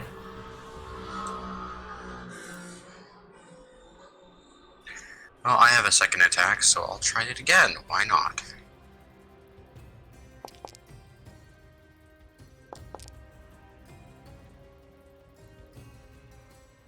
Okay, 16. Who are you attacking? The unafraided one that miles 100 mark. So if it hits, I have to click that too. It does hit, yes. For that much damage of bludgeoning, necrotic, acid as well, and Hunter's An Mark. extra 4 bludgeoning. From the Hunter's Mark. Yep. Okay, yeah, that's a whole lot of damage. Anything else, Ojuk? Nope, that'd be action, bonus action, extra attack. That's all of it. That's turn. Okay, next up is the one who's alive and has attacked Rav. It looks towards you, Nitria, seeing as you have suddenly approached, and is going to attack you. By the way, Revrov, you're concentrating on the spirit, right? Yes. Okay.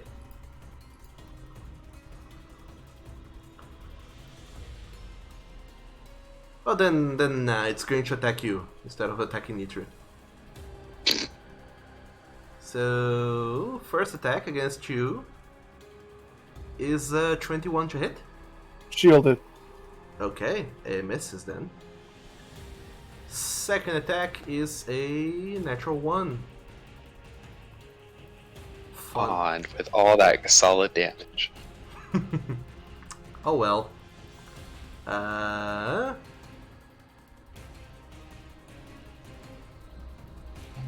Yeah, next up is going to move here, in between you guys. Why not? And that's it for them. Next up is Halser. Well, simple turn. I'm gonna double attack the one that's close to me and Zack. Okay.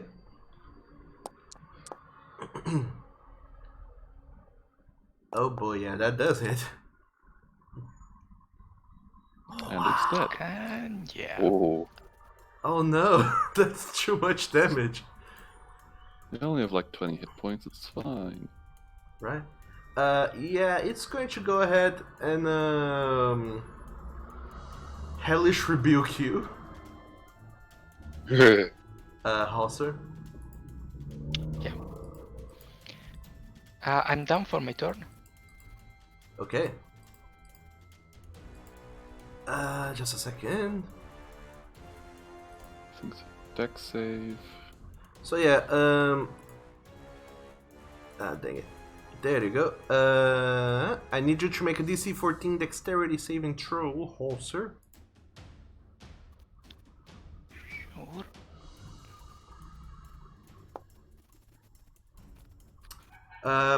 And that I did. Yeah, 21 saves. I actually have advantage on this saving throw. Because it is a dex save. And you are raging. Okay, though. And a natural 20 can negate damage altogether. Nope. No.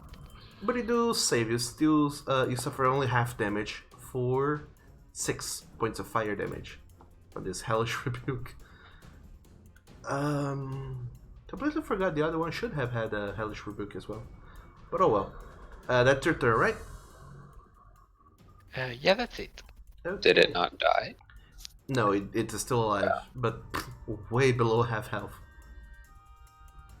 And the one who's still alive is going to move up here to flank you, Halser, and then is going to unload some fiery touches at you. First is a natural 20. You suffer Oof. 13 points of damage.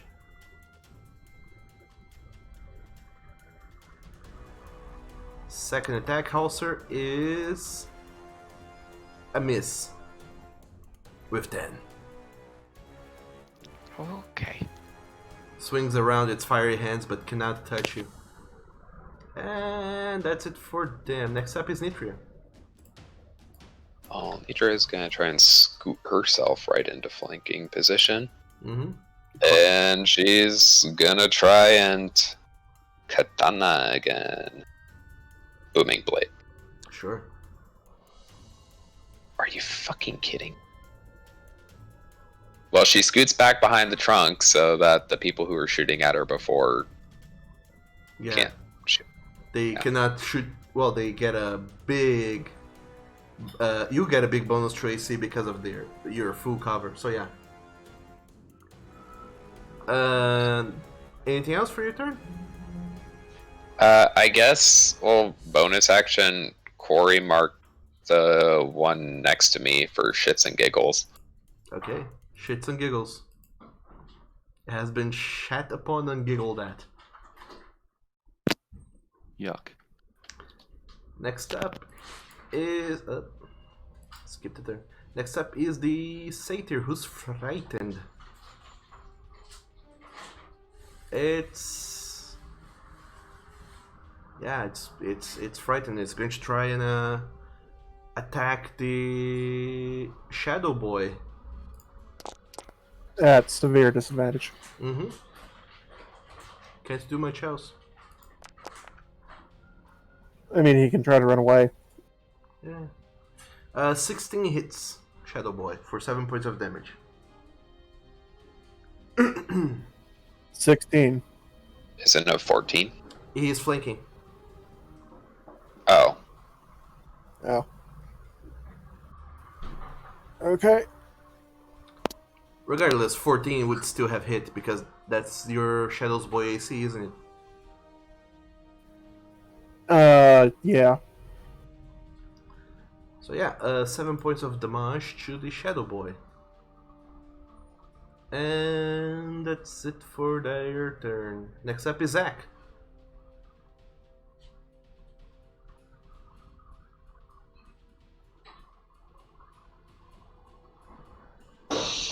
Zach? I'm just having a look at things I can do. Ah, good. Very little. So I'm now going to drink the potion and sort of slowly creep up in size and sort of stare it down. And I have no bonus actions I can do. Yay. So you drink up your potion of biffiness and you become a big boy kobold. Yes. Now, you're about as... You grow to become about the same height as Holzer. Give or take a few inches. Probably he still outweighs you because of his antlers, but yeah, you grow up to be a tall boy now. Thanks to your Yay. potion. And I just look menacing, I suppose. Fair enough. And that's your turn. Yep. Okay, next up is Ravroff. Okay. So. I am going to... Run, bitch, run. move over here. So that I don't hit Nitria. And...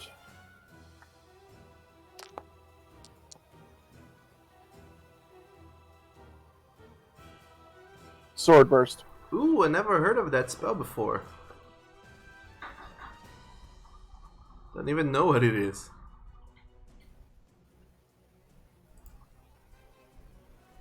So you just see a bunch of wicked, probably Shadowfell themed undead blades swirl around him.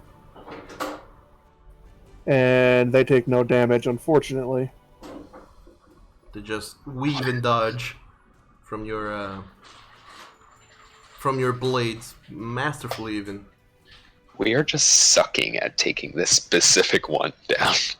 They have yet to take damage. Yep. But then I am going to actually do Healing Word this time, except it's going to be on Halser. Okay, so you're going to heal Halser?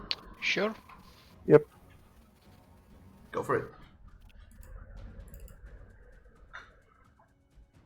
Yeah, 'cause this time around he cannot reduce damage. It doesn't have 150 hit points.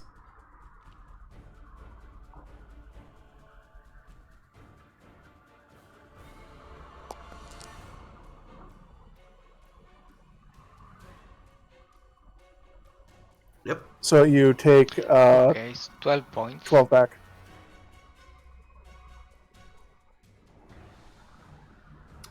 Anything else, Rev? That's the end of my specific turn. Okay. Uh, Your Shadow Boy? the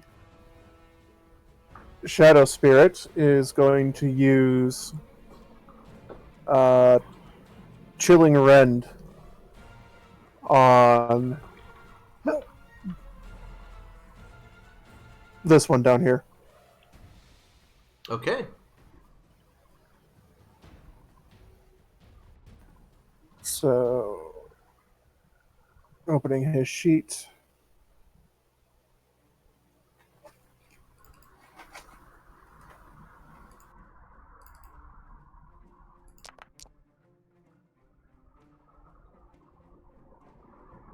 $13 just hits. Wow. For 18 damage. Okay, that is enough to kill that satyr down there.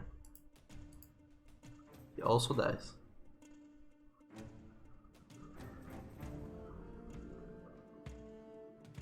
And he's no... well, he's still a hunter's mark.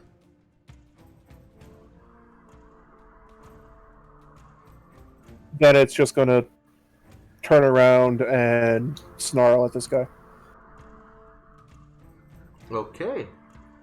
Now is this one down here.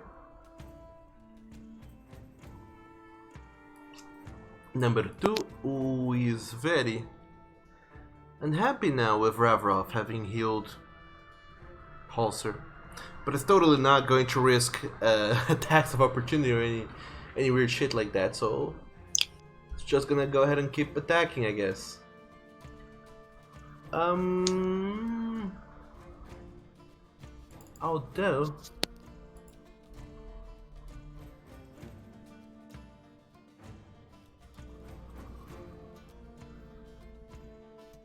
Although it's from whereupon it is, it's going to, instead of doing fire touches at Halser or Zack, it's just gonna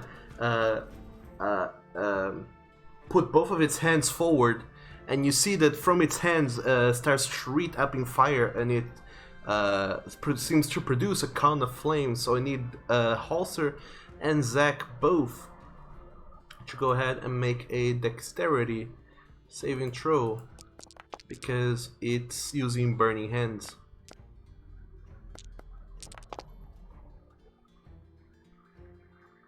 Wow, somehow both of you fail.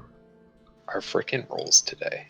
So yeah, Halser and Zack suffer 11 points of fire damage.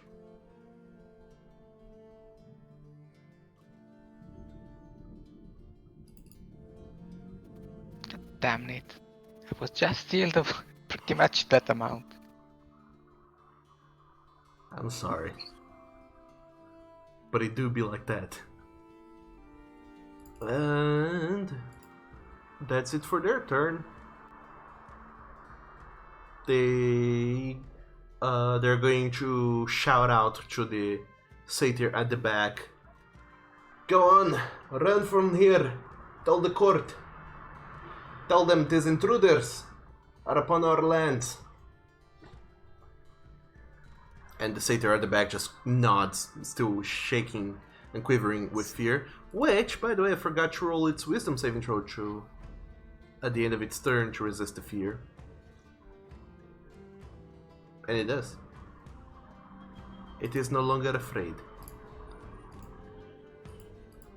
and seems to have a new direction in mind. Next up is Ojuk.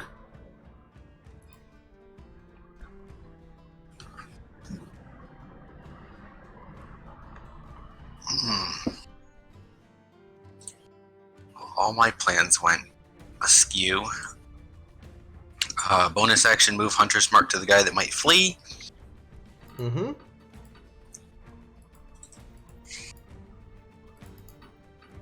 And why the devil not?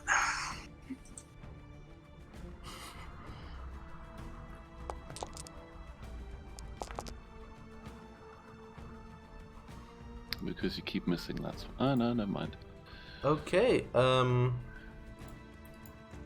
damage. Hunter's Mark. Hold on a moment. If I can actually click things and stop having them open. Okay.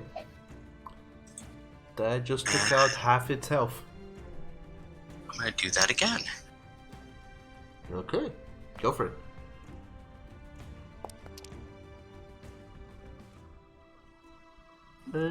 That also hits.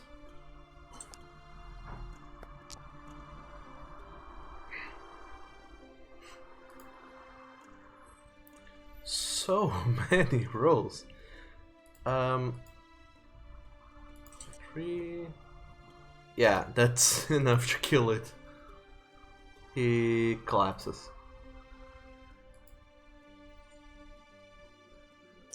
No survivors. Okay. This is fine. Totally. Anything else you're doing, Ojuk? No, that was bonus action and 2 attacks. You can always move. I like the safety of the tree. I might even get behind it even more. Okay. Next up is the other fire dryad, I guess. It's going to go. Dryad? Actually, its name is Oriad, but sure. Sounds like a delicious cookie, but no. It's going to divide its attention. It's going to try and make an attack against each of you, Ravrov and Nitria. So against you, Rav, it's going to be a delicious 12. I'm gonna quick step. Okay, against you, Nitria is 10. It cannot hit both of you, and then it just hisses towards the two of you and says, "How warn the court? Take care of them." And it's going to try and run. Oh, it's going to get hit. I know, but it's going to try and run. But it's it's uninjured though. It's very Well, uninjured. Nitria can probably outrun it, like by a long shot. And she can outrun it, and she has booming blade It does if not. she can fucking land Damn. it. Yeah, it does not know that you can run that much. But yeah, that attack misses. Ravrov, Nitria can make an attack. I use my reaction to quick step. Oh yeah, true that. You cannot then. And it starts to try and run away. Next up is Halser. So I guess I'm gonna try to finish the same satyr from before. So double attack.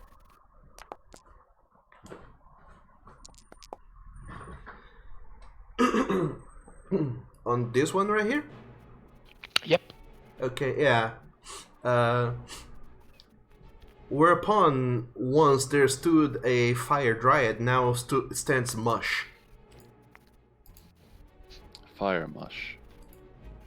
As you pretty much disintegrate it with your great axe. Chop it into giblets.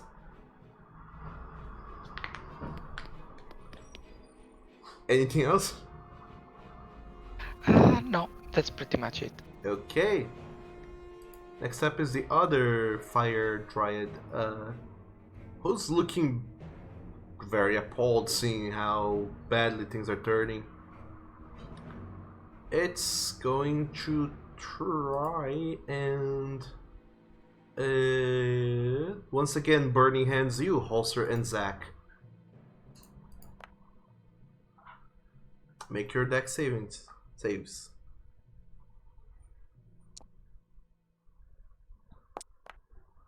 I was so close to a natural 20. So close. You guys take 6 points of fire damage. And then it's going to try and run away as well, to an opposite direction. So Holzer and the Shadow Spirit get an attack of opportunity against it. How far did it, or what's its movement speed? It's 30.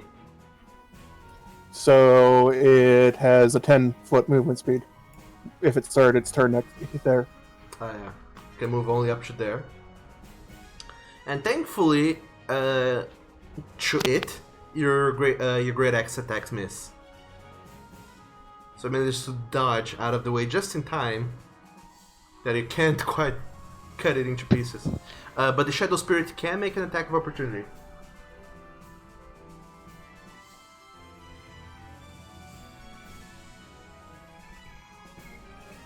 Will it, though? Oh, there we go. Also misses. And they seem to just be dividing and running away in opposite directions. Nitria. Yeah, Nitria just skirts right around them and nope. Oh no, you're noping them. Nope. And now we'll try it again, I guess. Go for it. We're going to Booming Blade. Katana, thank fucking Christ. 25 hits. 11 damage plus 2 quarry mark. Makes the con save. And let's see, Booming Blade, it's a 1d8. Mm-hmm. Plus another 7. And if they try to move, they're gonna eat it. How much from the quarry mark again? 2, I think. Okay. I thought it was gonna be more, but sure. It may be, but I'm pretty sure it's only 2. Is it your proficiency mod? Or, yeah, proficiency? No, I think it's half my Shinsu level rounded up. Oh yeah, you didn't pick another Shinsu level. That might be why. Yeah. Okay. Well, even at level 4, it would. Oh wait, what level are we at this point? Oh, we're 5. Yeah. You're 6. Okay. Wait, we're 6. You should be level We're 6. 6. Oh shit! I forgot to do a level up, I guess. Because I should have. Oh wait, no, I didn't. I messed up. I think I am accurately level 4 Shinsu and Wizard 2. Okay, yes. Okay. Yes. I thought Okay, I that's what you seriously. did. I thought okay, yeah, no. But yeah, it is now sheathed in booming energy, and if bitch tries to run, it ain't gonna go good for her in Okay. multiple ways. Okay, next up is Zach. Well, Zach is going to go around Hulser and enjoy the heavy, stompy sounds that he can now make while doing things, and probably accidentally shoulder check Hulser as he runs by. And How rude. he's going to. He's big and not used to being big. This is normal. Sorry, I'm not used to being this swole. Kinda. And he's going to claw at that. That hits. That hits. Did that include the bonus plus? No, it didn't. So there's that, and then there's an additional d4.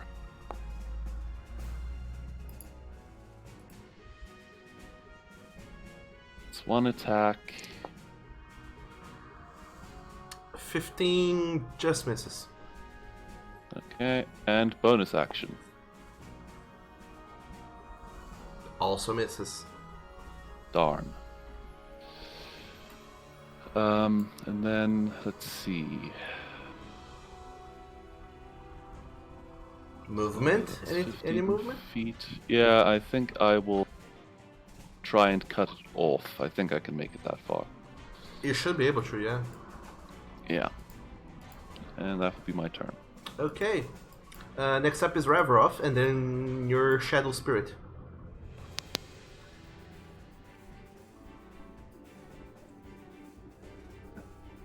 Yep.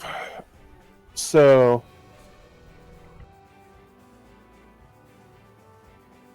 Rav really isn't going to do anything because he's basically out of spell slots, and yeah, Eldritch Can't Blast. Eldritch Blast. Eldritch Blast.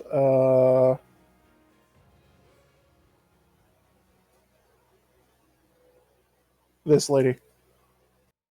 Okay. The first hit, the second misses. Is there a third? Yeah, it was a 20 to hit, a 9 to hit, and a 13 to hit. The 20 hits, the other 2 misses. Alas.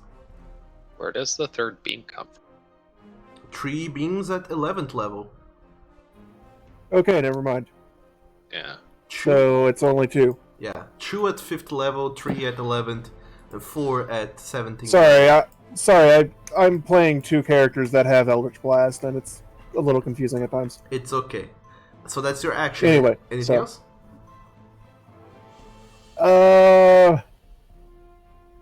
Hell, let's throw a Bardic over on Nitria.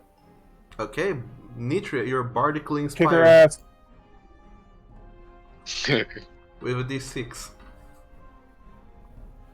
Nitria smiles and looks And- this thing straight in the face. Then Shadow Boy won't take advantage of Flanking? flanking in order to hopefully give Hauser flanking the next time. I mean, it could flank and then unflank. Yeah. Oh, it could, yeah. It has 40 feet movement, so it's going to flank. Flank, then move. Go for it. And try to hit. Fail miserably. And then come over here. Okay, next up is Ojuk. Alright. Oshuk's going to break from cover, come over here. Which of these is looking worse? The You can one on the actually check right. Yourself. Okay, so I will bonus action Hunter mark the one that Nitria's got in front of her. Okay. Hunter's Mark. And I'm just, That one? yeah. I'm just gonna straight up use.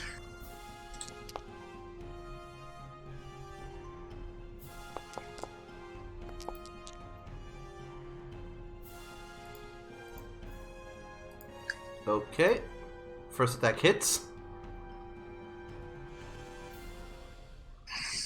Is it still standing after that? It is, yes. So it gets another pelting. It's okay as soon as it tries to move. 15 just misses. Alright. Anything Well, else, that's Ojuk? turn again. Now that's turn. Okay. Halser. Oh no, wait. Before you do, one of them gets to go. The one that is right next to you, Nitria. It be peeved. It's going to try and fiery touch you. Twice. That's fine. They get a lot farther if they didn't waste their time trying to attack people. Yeah. Yeah, they would, but Let them waste their stuff, we gotta kill them. I already Yeah, started. it's I fine. mean, I'll take that I'm 9 fine with damage. this. Okay, you take 9 points of fire damage. Which you could choose not to take by spending your reaction, but... True, sidestep. But I can't remember. How do we subtract the number it does from? The You leftmost Right click your one? portraits, down below you is your health, and then type minus whatever you took. if you Oh, have wait, your or- if you have your token Yeah. selected and then you hover over on the damage in the chat, you find the things. Yeah, I was trying to. I figured it out. Thank you. You're welcome. And then it seems to sense something weird with its body because it is a smart creature who knows a thing or two about magic. But about booming blade in a world where they don't know, or they hate weapons made of metal.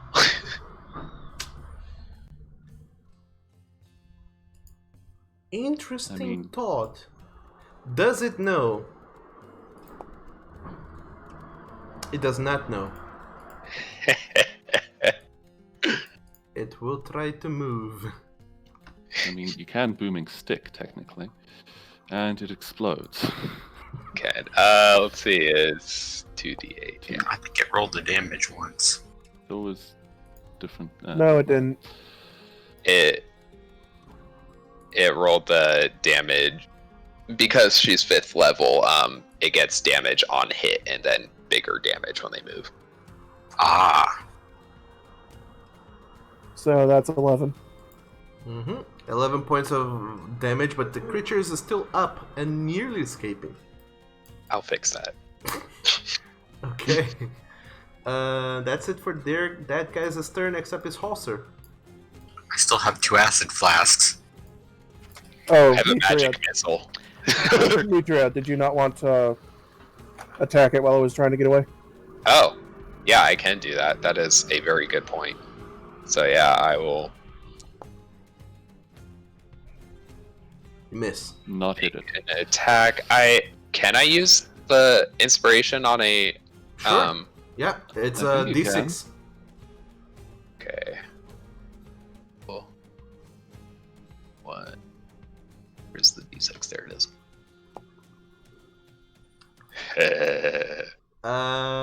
Yeah, that hits and deals just enough damage to kill the thing. It tries to run away and then slumps dead on the floor and just And slides all the way over here. face plants and slides all the way over there, leaving a trail of charred grass in its wake. Lastly, that brings us to Halser. So I move. So I take flanking with Megazak. Yeah. And then I do my 2 attacks. Go for it.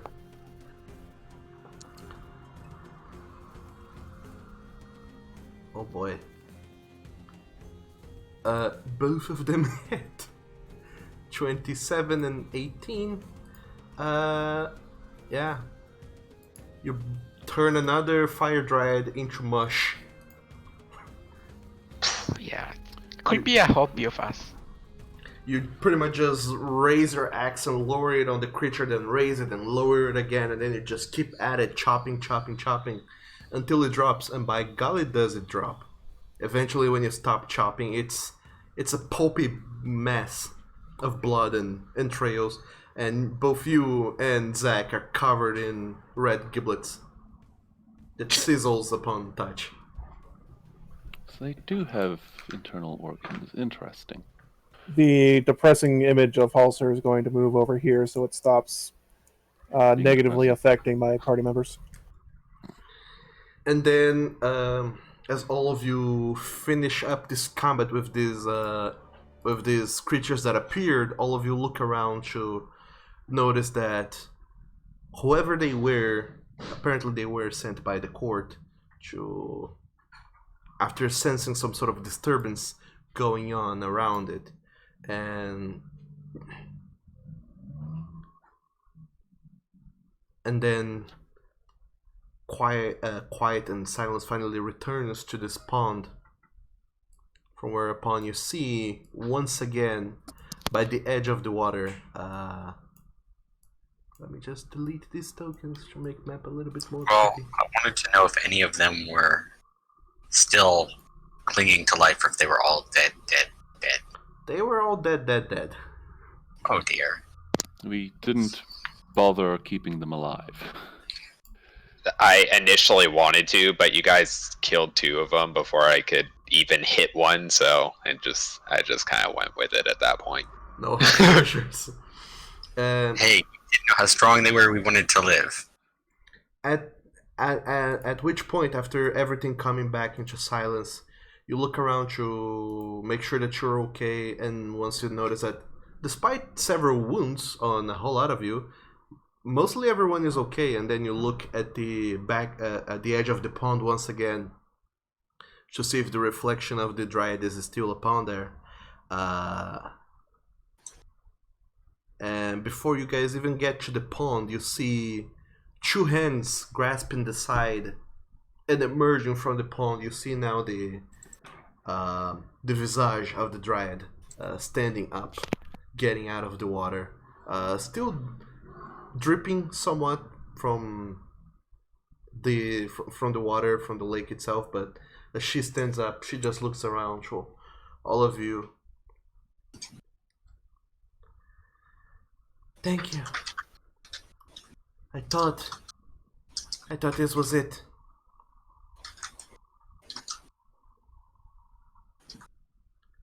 Of course. Halser, you get 7 back.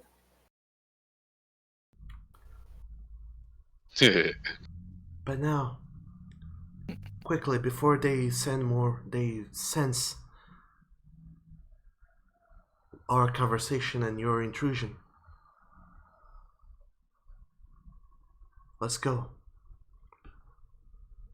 And she seemingly starts to try and guide you guys back towards a little farther away from where you just were, as you all, I imagine you all follow her? I mean, Nitria would.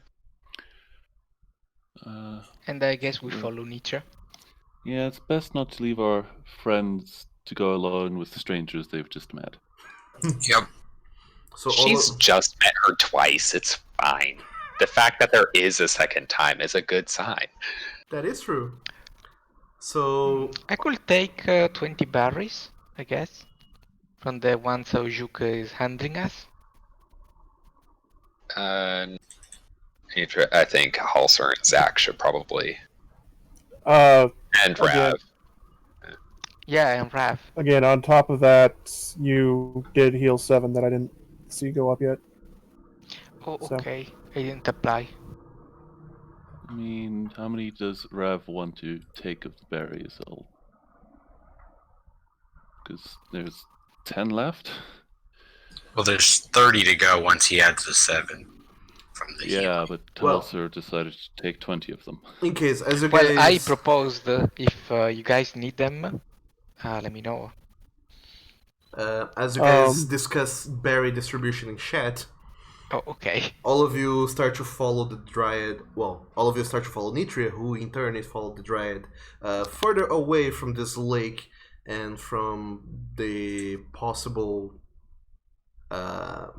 people sent by the court to, make sure that no intruders are doing anything weird with one of their servants. And that is where we're gonna end it off for today, everyone. With the murder of fire dryads and satyrs. But also with the saving of sirens and the meeting of a gargoyle. So, it's been a very eventful day, weirdly enough. Lots of interesting people. Always with the But interesting unfortunately, people. a number of them had to die. They're not people. It's fine. Oh, is that how it is now? So, Exactly a case of murdering people. But well, fine. I'll give it to you guys. In any case, thank you guys so very much for playing, and for the people at Twitch for sticking around and watching. Hopefully, you all enjoyed this weekly nonsense that is Conquerors of Nolyn that we seem to keep on doing. If you enjoyed this, make sure to go over my the community wiki, where we update things about our characters in case they decide to they come across items and other such things. It's always fun to have that in mind. So we've been throwing things over there, and if you like reading, if you don't like reading, you can always go over to the YouTubes and we rewatch replays of previous episodes all the way from the beginning. And by golly, we have nearly 40 episodes by now, so you better get started on watching those things. But on the bright side, you get to binge watch a lot of D&D if you have nothing better to do for the next couple of months. And to be fair, we don't. However, we do a whole lot of D&D. Normally there would also be 2 other teams playing D&D, but because of scheduling and timings and other weird things going on, there won't be another D&D game tonight, and there will not be a D&D game this Saturday. But they will be back next week with everyone playing the 14th game of their own individual campaigns. So hope to see you guys back at that time. And other than that, have an amazing day and rest of a week and weekend to all of you guys. Goodbye, Twitch. Bye. Boy. Bye.